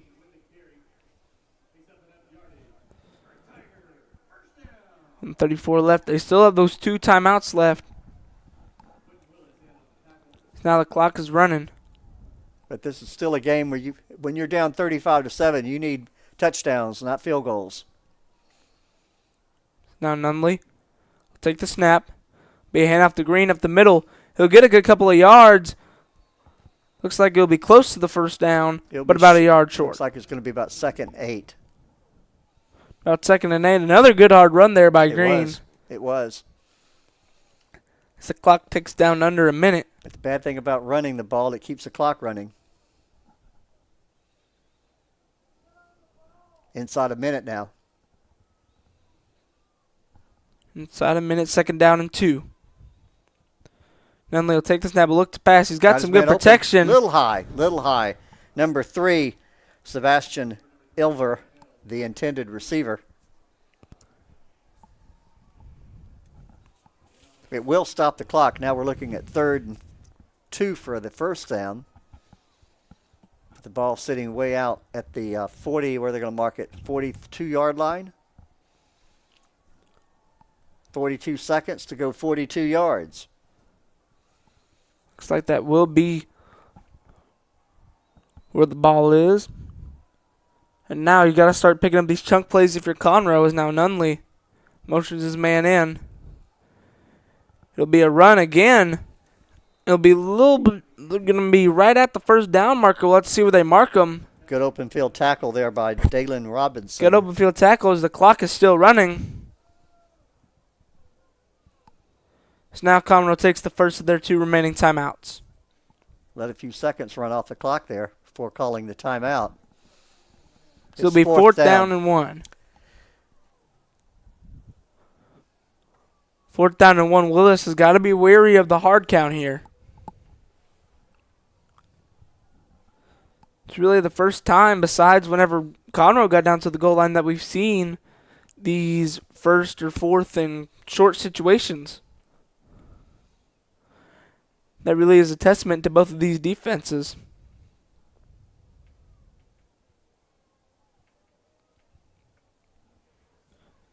I noticed an article, Wesley, where Willis has a bond referendum. They want to build a brand new, I want to say $28 million stadium in Willis. So they are dedicated to their football program up there. Yeah, I mean, you look at this field being the home field for Conroe and Caney Creek, and then Grand Oaks and Woodland sharing Wood Forest. Really leaves out Willis, who's been one of the big powerhouse programs as of late. Well, and especially since the growth in that area has been substantial, to say the least. It's now Nunley on 4th down and 1. Will line up in the shotgun. Who knows? Maybe New Waverly will be next.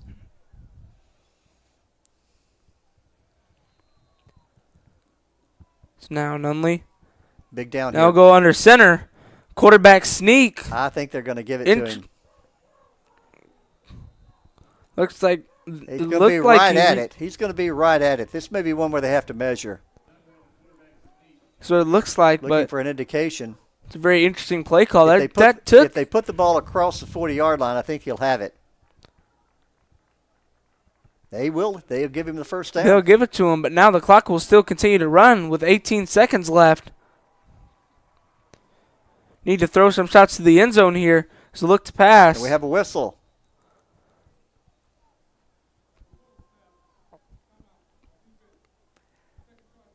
Willis called the timeout there. Willis called the timeout. Can he throw the ball 50 yards? We'll have to see. It looks like they're gonna have to take some shots to the end zone, though.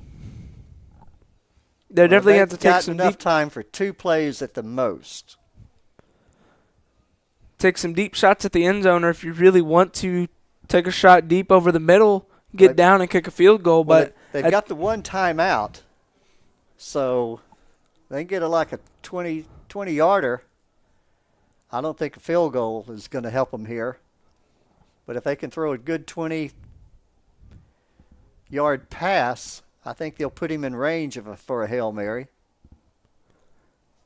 And at this point in the game, like you stated earlier, you need touchdowns, not field goals. But you're going to have to, you're going to have to call that timeout immediately if you make that initial pass. It's one of those plays, too, where I don't know if you catch the ball, if you don't think you can make the score, you need to hit the ground and call timeout immediately. You don't want to run out the clock trying to reach the end zone. Unless you know you can make it. So now Nunley line up in the shotgun. He'll look to pass. He's got some good protection. Nunley, ball comes out. Gracious. He is gone. Kiss him goodbye all the way to the end zone. A pick six in this game. If it was not blown open by now, it has been blown open. That was number 8, DeQuintlin Ellis. Or I should say DeQuinton Willis on that. How do you score that? He got hit from behind. It wasn't a pass. The ball got knocked loose. It looked like a pass, but it wasn't a pass. The ball got knocked loose directly to Willis. Into his hands. Sometimes everything goes your way. Sometimes it doesn't. Waiting the extra point here. Justin Willis for the extra point. Snap is good, holds good, kick is up and good. As now score with 5 seconds left in the half, 42-7 Wildcats. That was a highlight film play. That was. Wouldn't be surprised if next season you see that in Willis's hype-up video. Well, and it goes back to, remember I made the comment earlier that Conroe's quarterback was not holding the ball, tucking it away.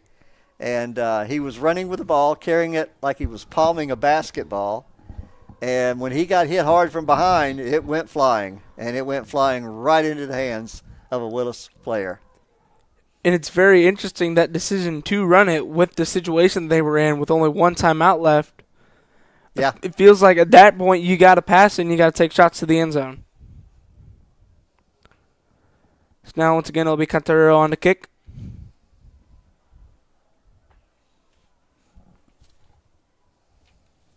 Loves to do those pooch kicks, and looks like he'll be lining up again for one of them. Again, we should have a fantastic halftime show from these two bands and drill teams and color guard. As he will actually kick it deep this time. Yeah, he caught him off guard. He'll be fielded Caught him off guard. At the 7, he'll step out of bounds right around the 12-yard line, and that will run out the clock. Looks like they will have 2 seconds left on the clock. They'll make the offense run. My correction, 2 seconds. Looks like Conroe will run one last play and then head into the locker room. Trailing this one, 42-7. Do you just throw it up for a Hail Mary here, or do you just take a knee on it and go to the end or go to the locker room? The way they've been playing, I would say take a knee. Let the bell ring. Go to your corner. Try to regroup.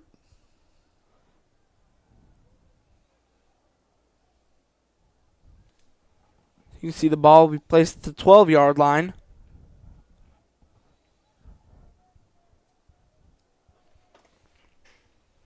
$88 yards to the end zone. We'll have to see what they do.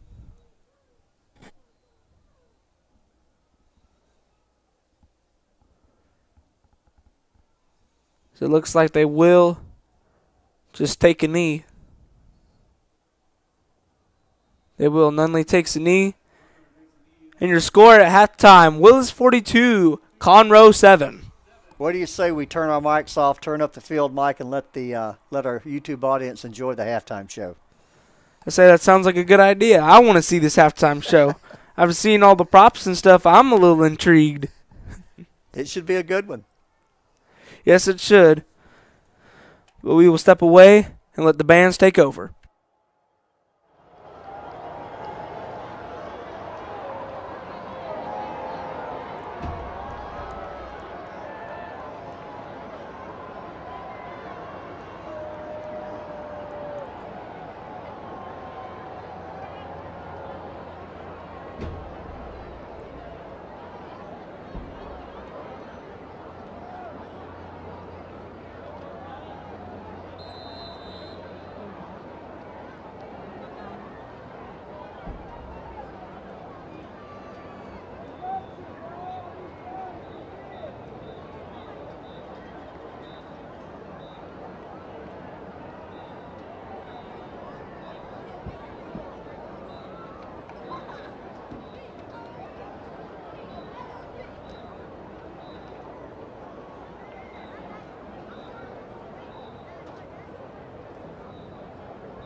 And here come the Tigers. What do you say we play another half of football, Wesley? I say it's about time to get some football going. I'd like to have been a fly on the wall in that Conroe dressing room at halftime. I would not have, you know. If I know anything about Coach Hardiman, I know he is not happy.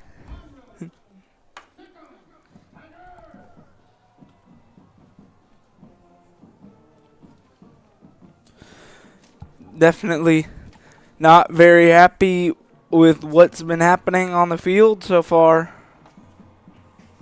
They just need to get the ball moving, really. They need to get the ball moving, and they need to stop Willis. And they've given up touchdowns on mistakes. That last play, that last touchdown they gave up, that was one of the wildest plays I think I've ever seen. It really is.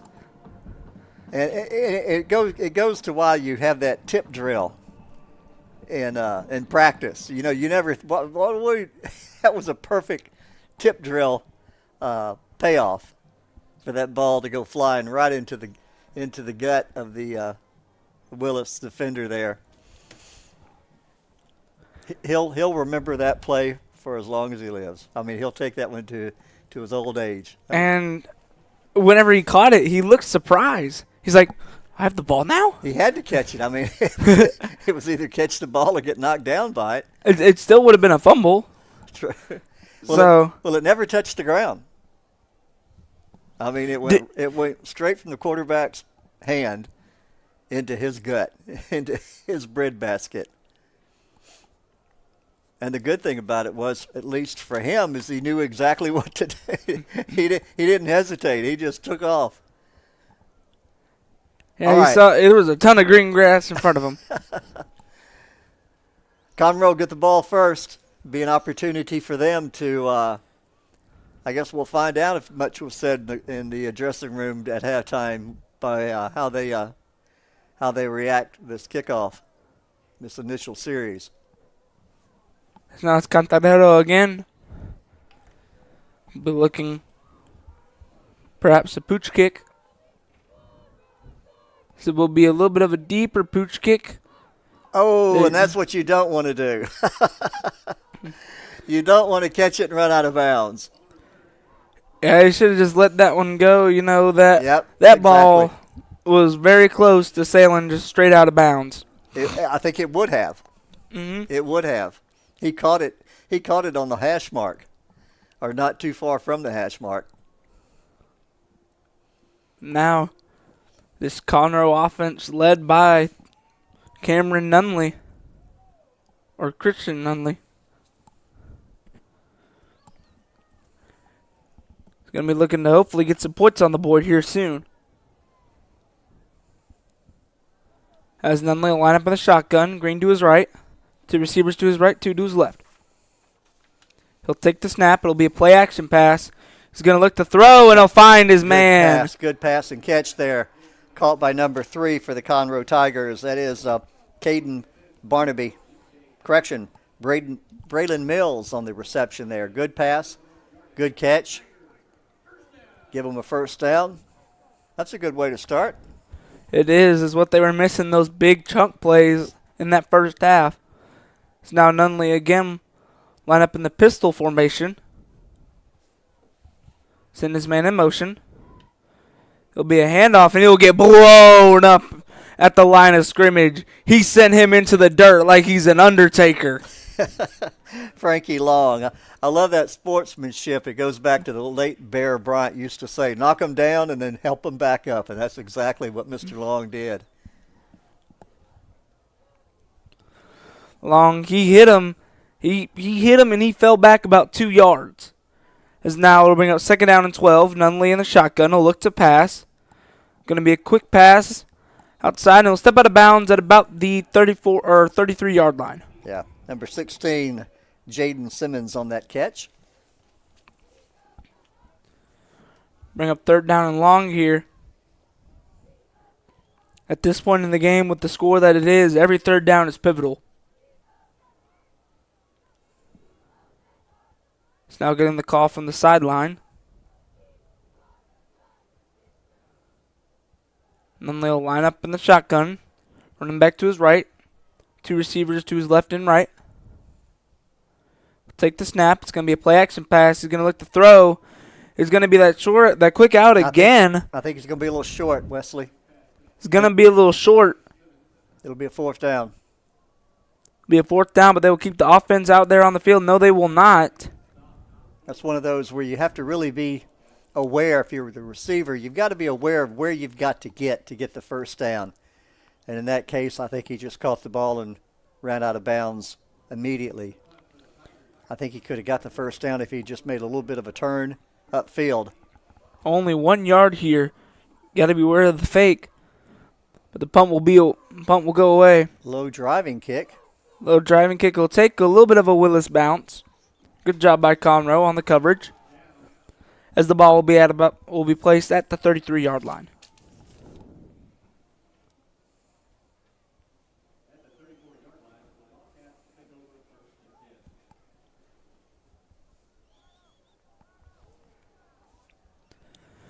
So now Willis, they've scored on all but one of their drives so far.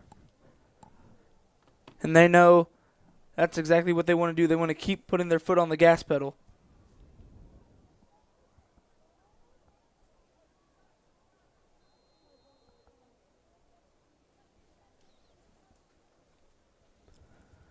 So now, the split back formation, Emerson. Quick out. Quick out. Both these teams, they've been going for that quick out offense. Those quick out passes. We saw that has become very common with the in high school football. I bet that is. You see it more than you see the jet sweep. The quick out. Some like it can be run as a quick screen. Woodlands does it a lot. It'll be a handoff. Big hard run He's there. trying to find some room, and he'll get a little bit of it. So he'll be brought down about the 45-yard line. Yeah, Terry Lawrence the third on that carry. And I can't really put my finger on why, unless they typically you do it when you're trying to get away from a strong defensive line. Which is something that Conroe very much does have. So now Emerson will line up in the split back formation again. So now it'll be a handoff to Lawrence, and he will get tackled in the backfield. That's one of the few behind the line plays of where scrimmage. Wesley, one of the few plays tonight where Conroe has held them for no gain. Actually, he'll lose a couple of yards. You can see just a great job there by that defensive line that we just alluded to, able to just corral around the ball carrier there. So now I'll bring up 2nd down and 12. Once again, going with that split back formation. Very interesting. We didn't see him run it at all in the first half. Now it's 2 straight plays, and he's got some room. He's at the 30. He's at the 25, and he'll be hit out of bounds at about the 22-yard line. Dalian Robinson again on that carry. Looks like one of the Conroe players lost his shoe. Get back up quick.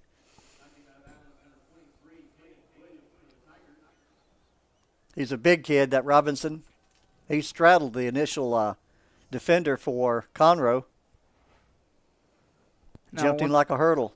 Once again, Emerson in the split back. It'll be a handoff. Hit the sideline, tried a little stiff arm there. Good open field tackle. I believe that's number 23 for Tigers.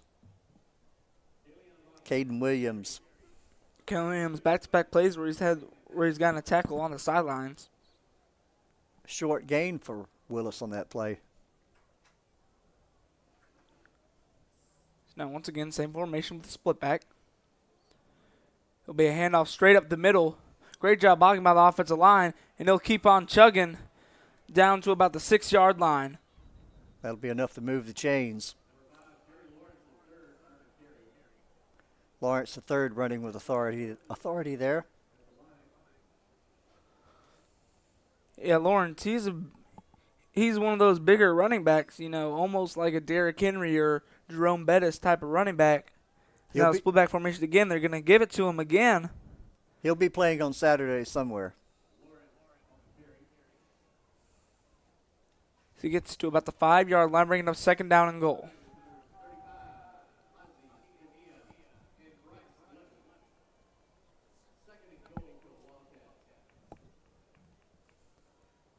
Quintanilla on that earlier tackle. It's now 2nd down and goal. They keep running out of a split back formation. Must have seen something and talked about it in the locker room as it's a handoff. Eluding He's going to break tacklers. some tackles, and he will go into the end zone. Good hard run there. Number 646, Dalian Robinson. He broke 3 tackles to make that touchdown. 3. Broke 3 tackles in about a 3-yard space. He's able to be shifty and elusive and move around.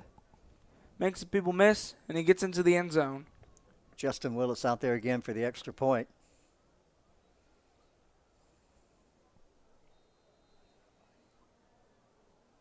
Doesn't appear any of the Willis faithful have left the stadium. Now snap is good. Holds good. Kick is up and good. Good strong kick there. 49-7 now. Eli Bracken on the hold there. Bracket on the hold. Now, as you were saying, the Willis faithful, they're not leaving. They're going to stick here. They're going to stick out until the end of the game. Because this is really the big rivalry game in the district. It's almost like we stated whenever me and you did the Willis and Woodlands game, it's almost that sort of 3-way rivalry between Willis, Woodlands, and Conroe. Well, of course, Conroe, one of the bigger schools, if not the biggest school in the district. 4th largest in the state. It's got some pretty big schools. Braylon and Mayon back to receive for Conroe. It's now the kick. Mills and Braylon back to receive. Fair catch caught. Looks like they're probably marking right at about the 25-yard line. We'll see.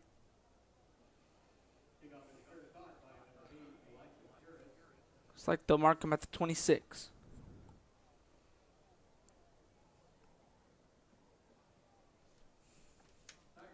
Would not be surprised to see if the Wildcats don't start sending out some fresh jerseys. No doubt they're going to make the playoffs. Most likely win the district.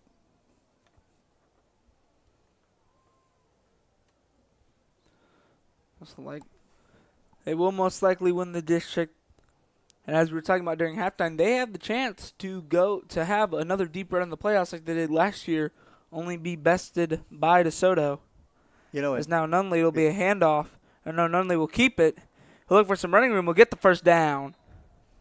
Good hard run there by Nunley. Gets the ball all the way out to the 37, 38-yard line. It'll be enough to move the chains. And we were talking earlier about Willis. You know, they lost a 5-star quarterback with T.J. Lagway.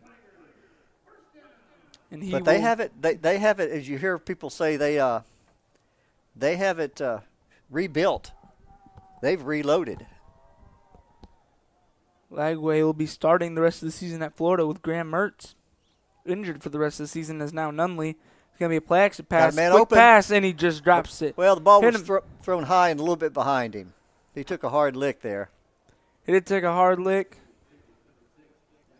Pass wasn't the greatest. Hit him in the hands. Allen, the intended receiver there. And Gorman, or Bishop, he hit him there. He laid a good hit on him. It's been a very hard-hitting game, you know. It has been. Very physical game. Toned down a little bit from the first quarter, but that first quarter was brutal. First quarter was brutal as now Nunley again looking to pass. Looks like we have a illegal procedure call against Conroe. Set him back 5 yards.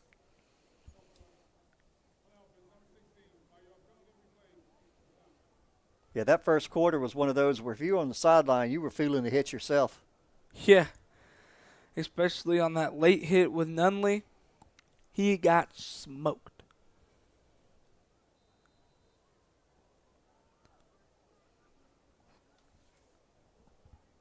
So now Nunley will line up in the shotgun. 2nd and 15. 2nd and 15. Most teams nowadays, they don't like to go under center very much. They choose the shotgun formation. Well, it gives the quarterback more time to get the pass off or get rid of the ball. So now Nunley will look to pass. He's trying to escape the pressure, but he won't be able to. He'll be tackled behind the line of scrimmage. That will go down as a sack for number 9, Luke Reynolds.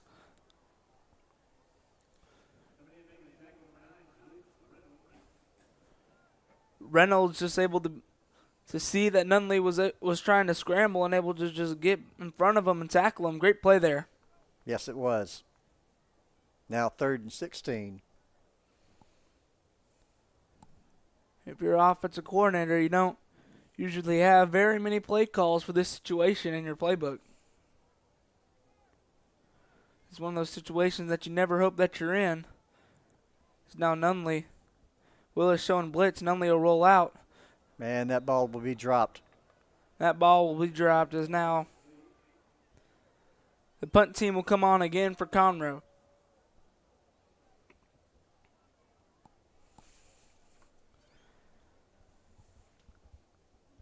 Number 27 for Conroe, the intended receiver, that is Dominique Wilson. So now Garcia will be on to punt again.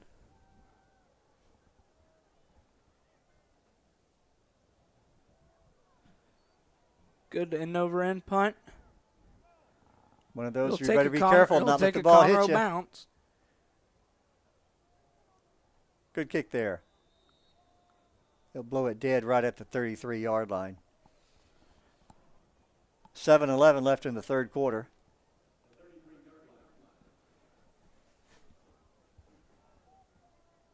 And now, at this point, as you were saying, with Willis putting in some fresh jerseys, wouldn't be surprised if we maybe see Conroe put some in too. Yeah, because they're going to probably have their own playoff run. They're going to have their own playoff run, and they're going to have their hands full in 2 weeks. They'll be playing the Woodlands.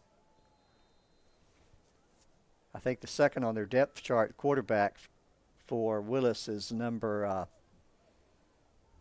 15, Jacoby Blanks. We'll look to see if we see him in there. Emerson will line up in the pistol formation. He'll send his man in motion.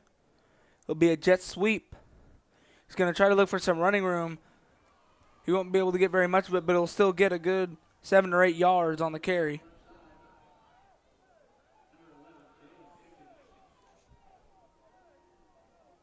Jalen Mickens on that run. Looks like 2nd and 3, maybe a long 2.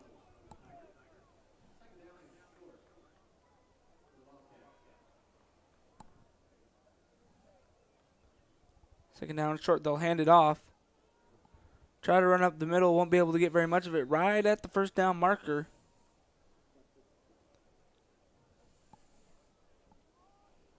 Now timeout on the field. Well, the officials. Kellener's on that tackle for Conroe.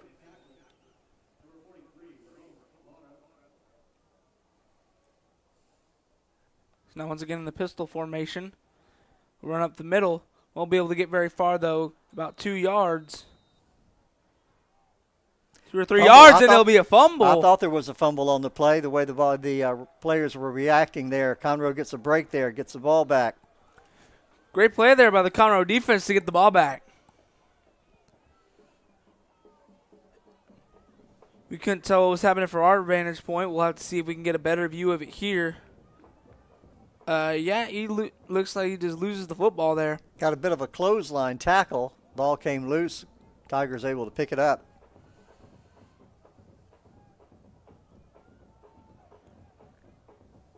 Now it'll be up to this Conroe offense to See if they just can try to put up some sort of points on the board. See if they can take this turnaround and convert it into points.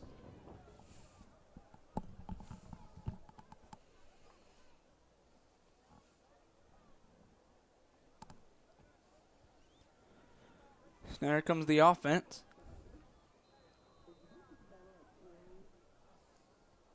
Nunley will be lined up in the shotgun, pistol formation.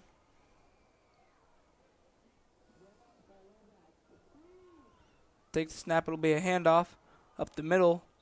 Won't get very far, go 2 yards.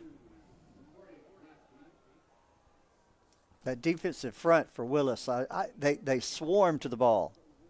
They just swarm to the ball. Of course, sometimes you can use that to your advantage with some misdirections. Willis, something to take advantage of that quick response. This Willis defense, they are a very disciplined defense. They don't get faked out by very many motions, pre-snap motions or anything. Now split back formation, Nunley will hand it off, and he will get nowhere. Looks like number 17 on that carry. In fact, it looks like it'll lose a yard. Gillespie on the carry, I believe it was.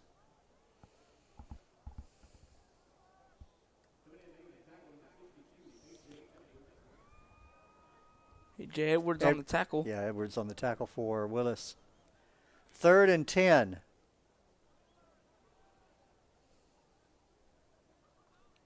They're down and 10. Nunley in the split back formation. One receiver to his right, two to his left. Take the snap. He'll look to throw. He'll get hit as he throws. Flag comes in. That'll probably be roughing the passer. Little mix up there on the pattern.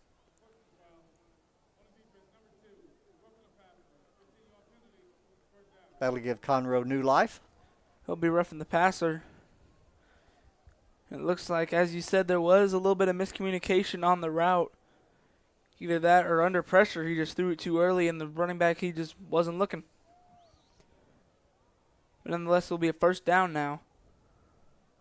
5:11 left in the third quarter. First down at the 31-yard line for Conroe.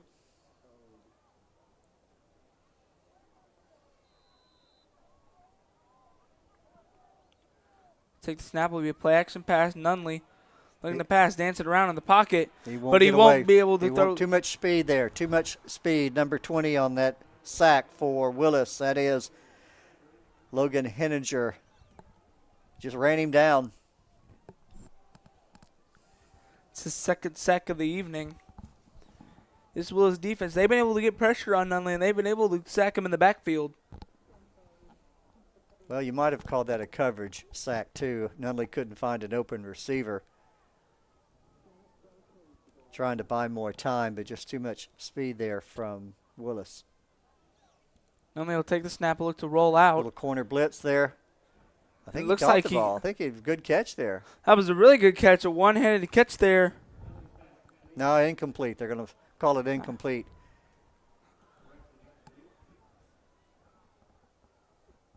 We'll call it incomplete, bringing up. I thought he had it, but of course that's on the far side of the field from us and hard to see. About a third and ever long. 3rd and tomorrow. 3rd and tomorrow, which tomorrow is probably what some of these Tigers fans, they want it to be. As Nunley motions his man out. Take the snap, and he will just get immediately blitzed and swarm, and there he is again. Absolutely. Again. Logan Henninger again with the sack. 2 sacks on that drive. Henninger has been a force to be reckoned with so far this game. In fact, this entire Willis defense.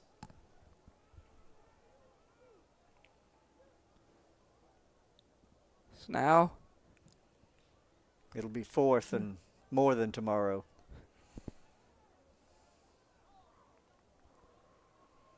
It'll be 4th and next week.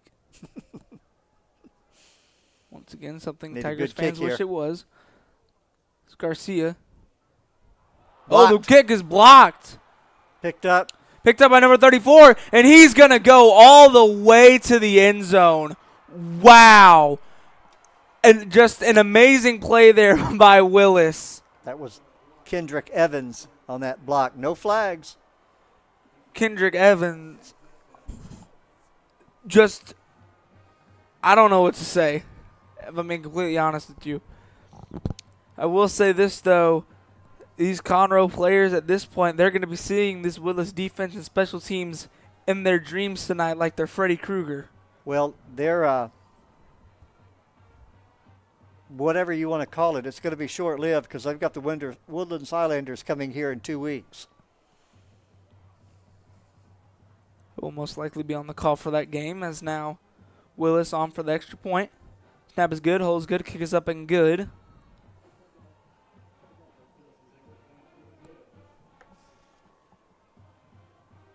As Justin Willis on that extra point. you said, that was just a great block. That was just a great all-around play, able to just sprint through all the blockers and get to the punter.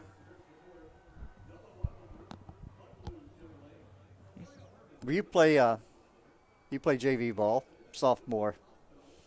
Wesley, what's going through your head when you're down 56-7? I'm thinking, do I want Whataburger or do I want Cane's tonight? I don't know. I had chicken last night. I think I'm going to get some Whataburger. That's what's going through my head. You're honest.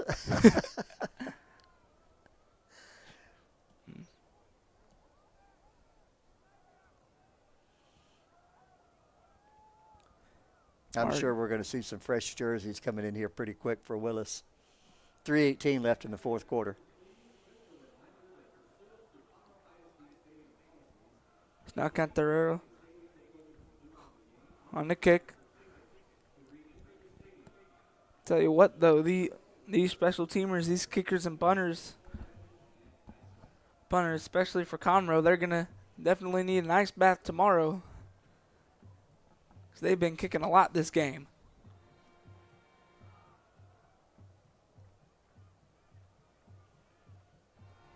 So now, pooch kick. Fair catch at about the 34. Yeah, called. But looks like they'll probably mark it right at the 34-yard line, yeah.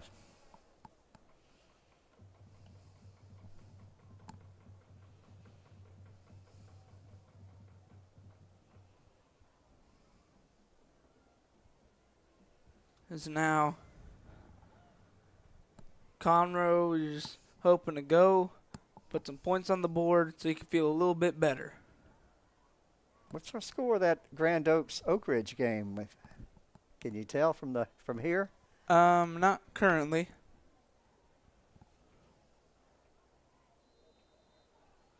We'll get you an update on that as soon as we can. Right now it'll be Nunley in the backfield. Take the snap. It'll be a handoff. No, quarterback Nunley will keeper. keep it. Good fake. Good fake, and he's going down the sidelines. I'll have to see where he stepped out of bounds. Looks like they're going to Stepped out mark of bounds him. about the 35-yard line. Good play there by Nunley. Conroe loves to run those read option plays, and he saw that defensive end crash down, and he just pulled it and was able to create a big play there.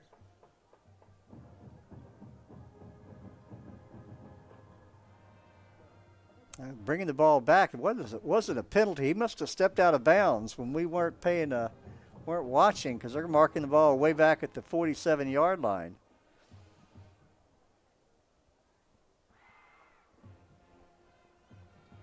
So now we'll roll out, look to pass, and that was just dropped.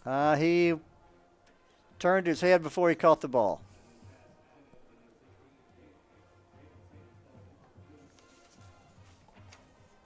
Looks like he just bobbled it a little bit and was able to hold on to it. Jaden Simmons on the bobble there.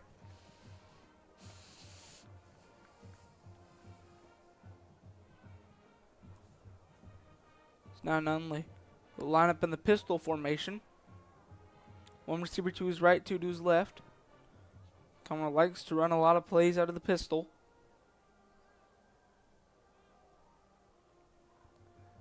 So now it'll be a handoff. Try to find some running room, but he won't be able to. As once again, this Willis defense able to just swarm to the ball carrier, as you said earlier. I mean, it's really been the theme of this game is how dominant this Willis defense has been. Yeah. Dominique Wilson on that carry.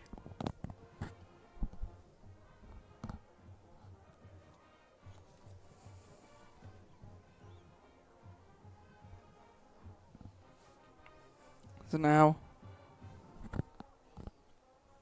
Nunley. Line up in a shotgun, two receivers to his right, two to his left. Running back to his right, he'll take the snap, he'll look to throw. Being pressured, good catch. He'll get the pass. He'll be short of the first, but good catch there. He's short of the first, and once again, Out comes the punt team for Conroe. Braylon Mills on the reception. He'll be about 3 yards short.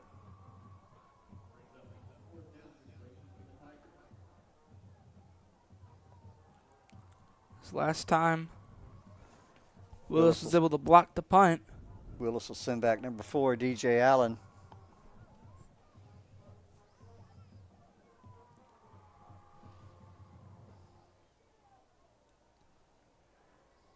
Garcia's kick won't be blocked this time. It'll be a good punt, though. He'll take a little bit of a Willis bounce. He'll be down right about the 20-yard line.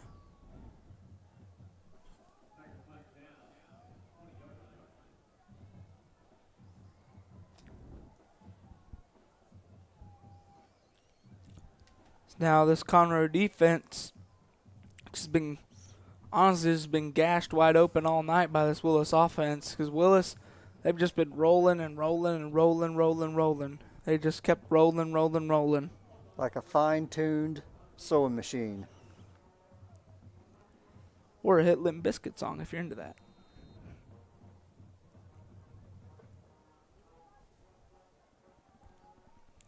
Now Willis here comes is keeping their quarterback in there, Jack Emerson.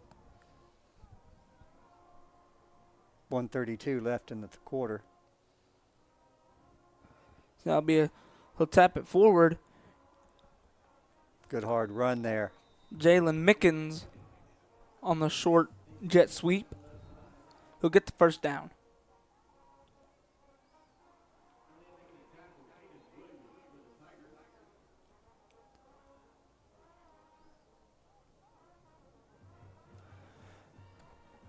And Conroe, they're still, one thing I like about Conroe is that they're still fighting.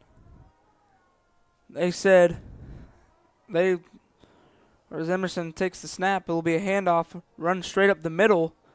Good blocking there by the offensive line. But as I was saying earlier, Conroe, they've been going, they know they're probably going to go down, but they're going to go down swinging. For the love of the game. For the love of the game. Jade Mermos on that earlier tackle for Conroe. Going down. But Sugar, they're going down swinging.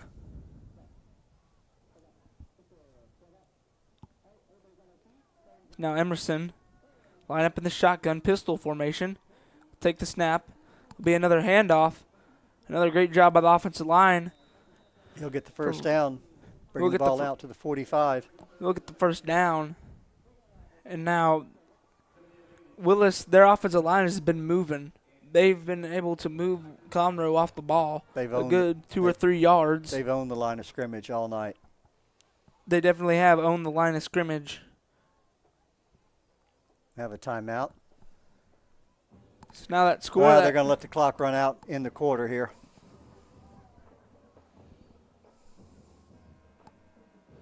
Score of that other game right now is 42-34 in favor of Grand Oaks.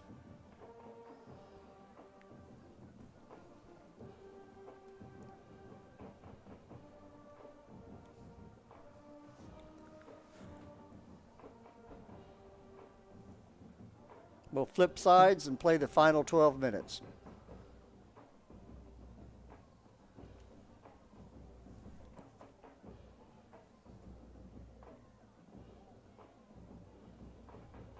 This is one of those. I'd be interested to know just how much offense Willis has generated this evening. I'm sure we'll be able to find the stats somewhere after tonight, but it's got to be up there, just 700-ish yards almost, because they've driven the length of the field almost multiple times with multiple 60, 70-yard drives.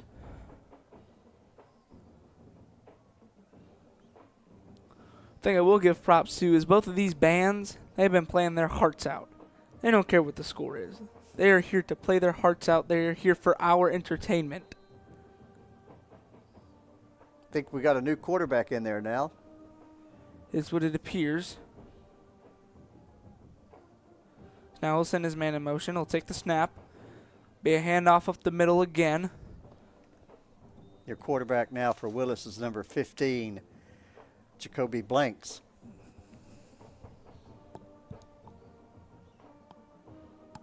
Jacoby being a junior, so he'll probably get the position next year. He has the looks of TJ Lagway, doesn't he? Yes, he does. He's got that similar body frame as now. Big kid, tall kid. So now he'll take the snap, he'll look to throw, but he won't be able to get away from Jaden Ramos. Good on the defensive sack. play there. Good defensive play. Great defensive play. Ramos, one of the big cornerstones of this defense. A real game wrecker. I think Willis has some new, fresh jerseys up there on the offensive line now, too.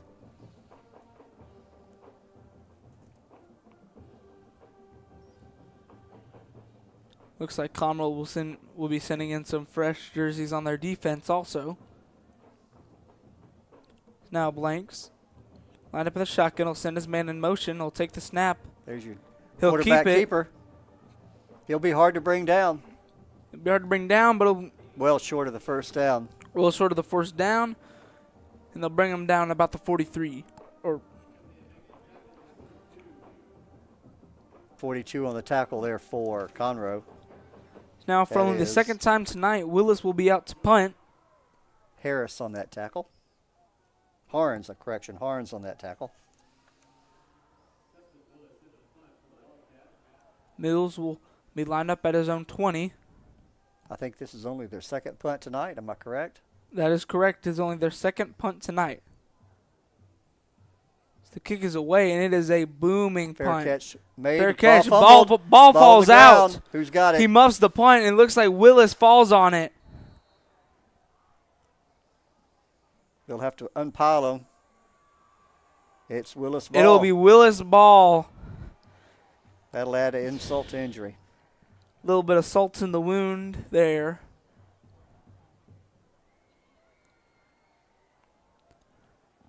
So now Willis will get the ball at the Conroe 24.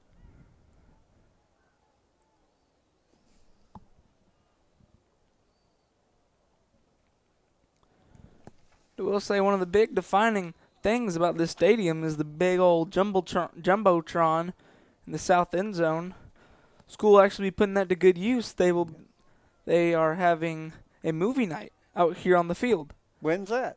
It's this Wednesday, and they're going to be showing a movie on the big jumbotron. Cool. As now Blanks will send his man in motion. It'll be a jet sweep to the outside, and he'll pick up about 9, be close to the first down. Tyler Andrade on the run there.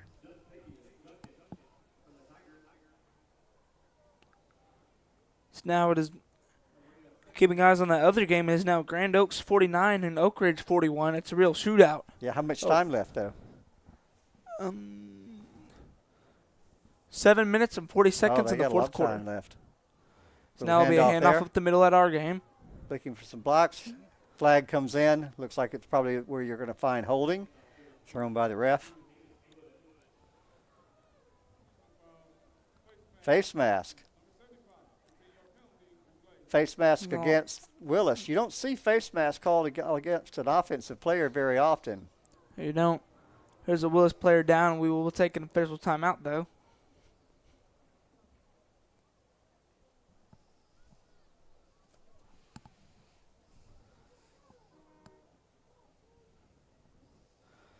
But yeah, this game, it's just been all Willis since the jump. It has. The first drive, they went down and scored in, 3 plays? And then they never let off the gas pedal.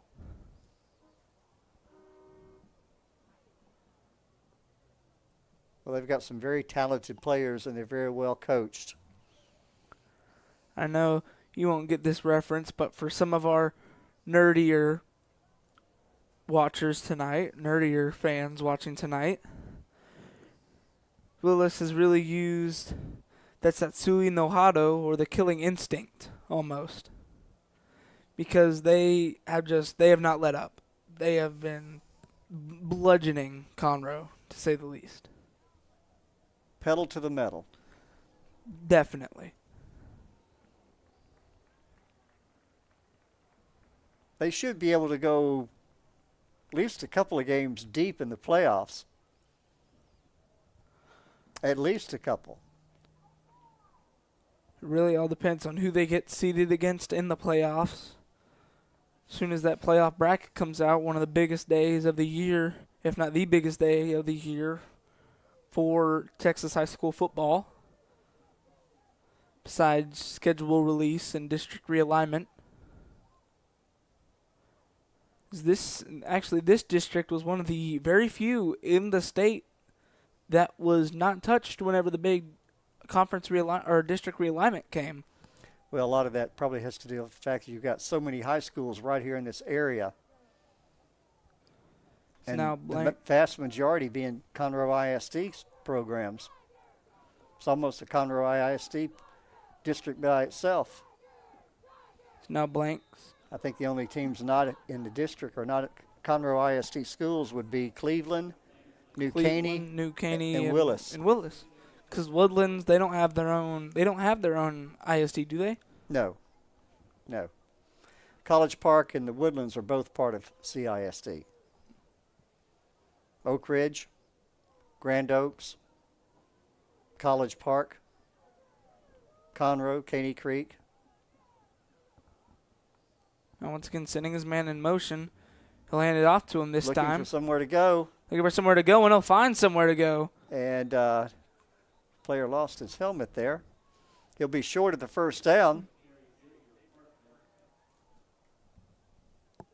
Short of the first down. Be interesting to see what they do here. Looks like they're going to keep the offense out here on the field.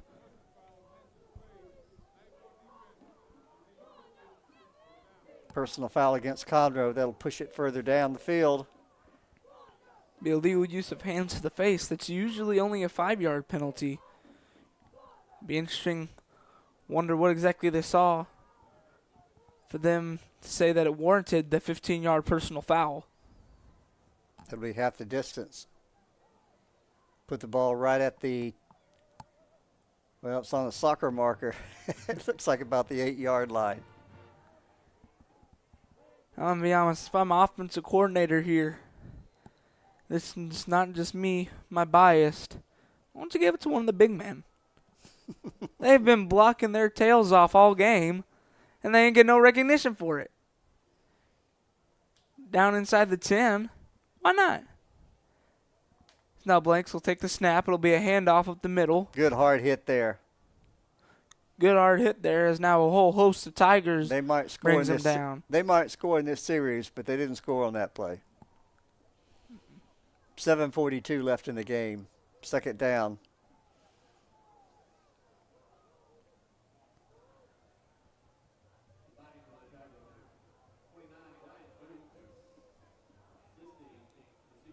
Blank still in there. I don't think we'll see Emerson back tonight, do you? I would guess probably not. It's now Blanks from the shotgun. Take the snap. Be another handoff up the middle. He'll get smothered at the 5-yard line, bring up 3rd down and goal. Andrade on the run there.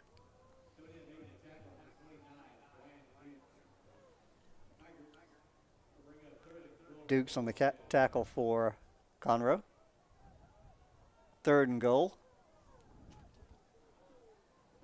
Ball sitting at the 5-yard line now.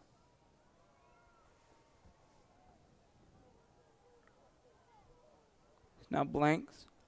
Take the snap. Same It'll be play. a Looks like handoff. the same play. And he will go straight into the end zone. Touchdown, Wildcats. Andrade for the touchdown. Looked like the same exact play they ran earlier, on the earlier play. That did look like it, except this time they did reach pay dirt.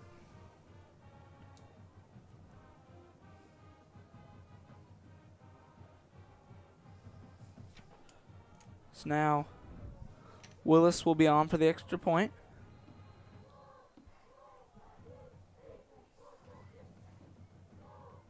Justin Willis for the extra point. Snap is good. Holds a little bit bobbled, able to get it through the uprights. Yep, he got it back up. Just got to remember, as a holder, you just got to remember one thing. Laces out, Dan. Laces out.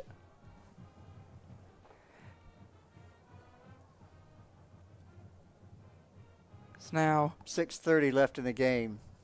63-7 in favor of Willis. So tell us, what else is going on at Conroe High School? You mentioned the movie night. Who's putting that on? The student council, or do you know? I believe it's actually our yearbook committee. Putting They hold on annual things like this. They've already announced their Christmas one. Is it going to be a movie too, or just for a different type of event? It's still going to be a movie. Okay, on the field? On the field. It's going to be chilly. They're allowed. They said on the flyers we're allowed to bring blankets and PJs, so that's that. It'll be fine. Plus, it only drops to about 50. And what are the movies going to be? Do you know? We have no idea. I believe that they're holding voting actually right now. Oh, okay. We're also Well, that's great. currently having our version or our version of The Voice. Now, I'm assuming they'll have the field lights turned off for that. We'll see. But also holding our version of The Voice, we call it The Roar. And it's currently on our KTIG channel. Okay. If you want to check that out. So that's for kind of a talent show. Correct. As now, the kick will be returned by Mayon. He'll get dragged down at about the 25-yard line. Number 3 on the tackle for Willis. That was Sebastian Elver.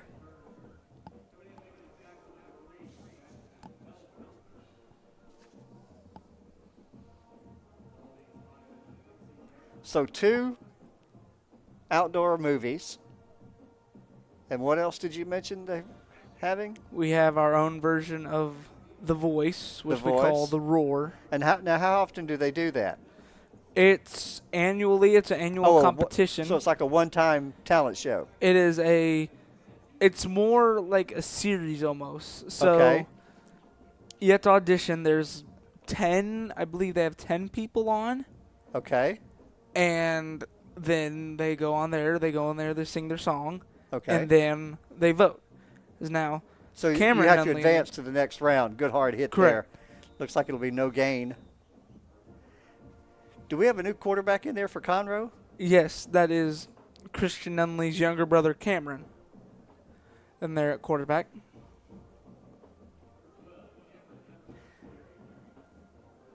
So you have to win your round to advance to the next round. Is that right? Kind of like they do on the TV shows. Correct. So had our Pink Out pep rally today. So that was fun. Yeah. It's now the pass complete. And that is in recognition of breast cancer, am I correct? Correct. Recognition of breast cancer awareness. That's why you'll see all of these cheerleaders and football players wearing pink accessories, and the fans in the student section decked out in all pink. The band wearing pink cowboy hats, and the cheerleaders having pink pom-poms. Third down here, 7. Third down, 6. Pass. Quick out, and ball will be dropped. Incomplete pass. Harris, the intended receiver.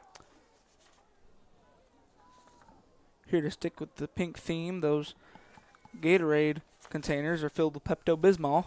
Oh, really? Which, after some of the food, after the glorious food that we've been given, might need some. Yeah, you're right. The food up here tonight was exceptional. Not too often. Shout out to Walk-Ons for sponsoring us, giving us free food. I might have to sneak some out. Shh, don't tell anyone. As now Garcia's punt away. Got a good bounce. We'll call it that. Very good bounce. Looks like it's going to roll dead around the 27-yard line. That's where Willis will take over. Looks like they're actually 26. At this point, I wonder if maybe we'll see a third-string quarterback for Willis. But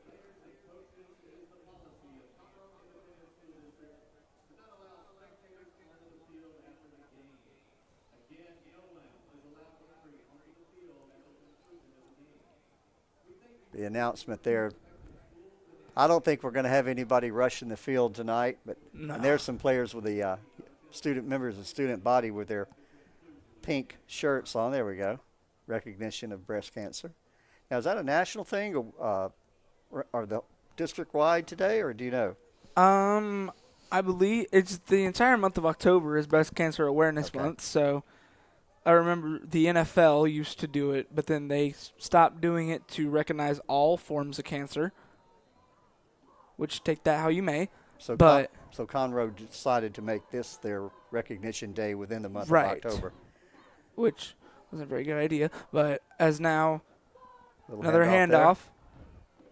He'll get the first down. That's number 18, Tyler Andrade on the carry.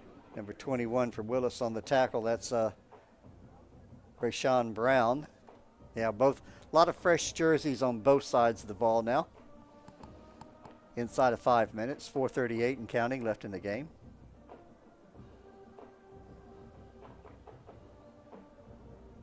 Willis will extend their undefeated streak here.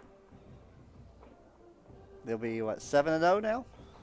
Is that correct? 8-0. 8-0. They have not had their bye week yet. Wow. It's now high snap corralled. But then Conroe just able to swarm on the ball carrier. You mentioned the band's not playing too much. They're cranking it up now. My youngest daughter was a drum major for one of the high school bands here, Oak Ridge High School. She said they referred to that music they play in the stands as stand trash. I think that was more of a slang term for them because it wasn't part of their halftime show, their competition show, I should say. But I've always told her, yeah, it's some of the best music you play because it's popular. It's now Blake. Oh, good hard run there. Good hard run there. The ball comes ball out. Loose? Yeah, ball comes out, and it's Conroe ball. Crumbled the fumble there.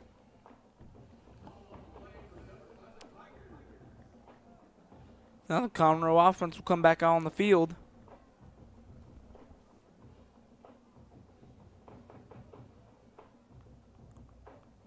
So now you can see the fans on both sides beginning to leave, trying to beat the traffic. But it's 105, so there's always going to be traffic. So who are you picking those two big college games tomorrow? Are you picking Texas or Georgia? Georgia. Horns down.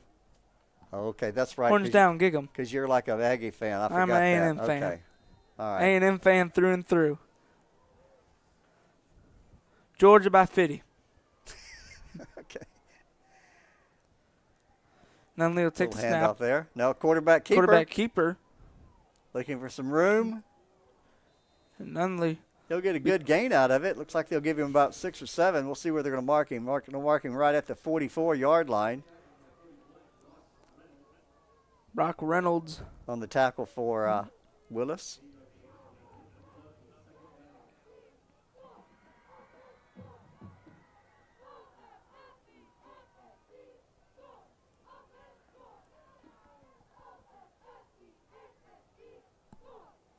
.252 and counting left in the game. Now Nunley, pistol formation, will take the snap. Little pitch out. out It to the running back. Going to try to look for a little bit of room. Good open field tackle there by number 3. That's Elver on the tackle. It's really been what Willis has been good at. They've been making those good open field tackles. They're going to mark him. No, they're going to give him the first down. It's now Nunley. Ball now sitting at the 42-yard line. Ball sitting at the 42-yard line. We're about to get in under 2 minutes left.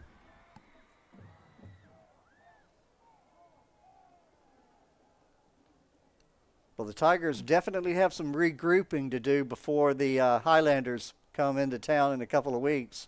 That's for sure. End around. Good hard hit there. Taken down again by number 3. Again, Elver on the tackle. Back-to-back plays by Elver. Back-to-back good open field tackles. And on opposite sides of the field. The last tackle he made was on the opposite side of the field from this tackle. That kid gets around. He does get around on the field, it looks like. And late in the game. and late in the game. This just shows the drive. These kids love the game. They're going to fight for their right. As now Nunley fumbles the snap. A good hard hit there. This one wasn't Elver. Number 33 on the tackle. Number 33, Austin Alexander. He'd be 3rd and 7.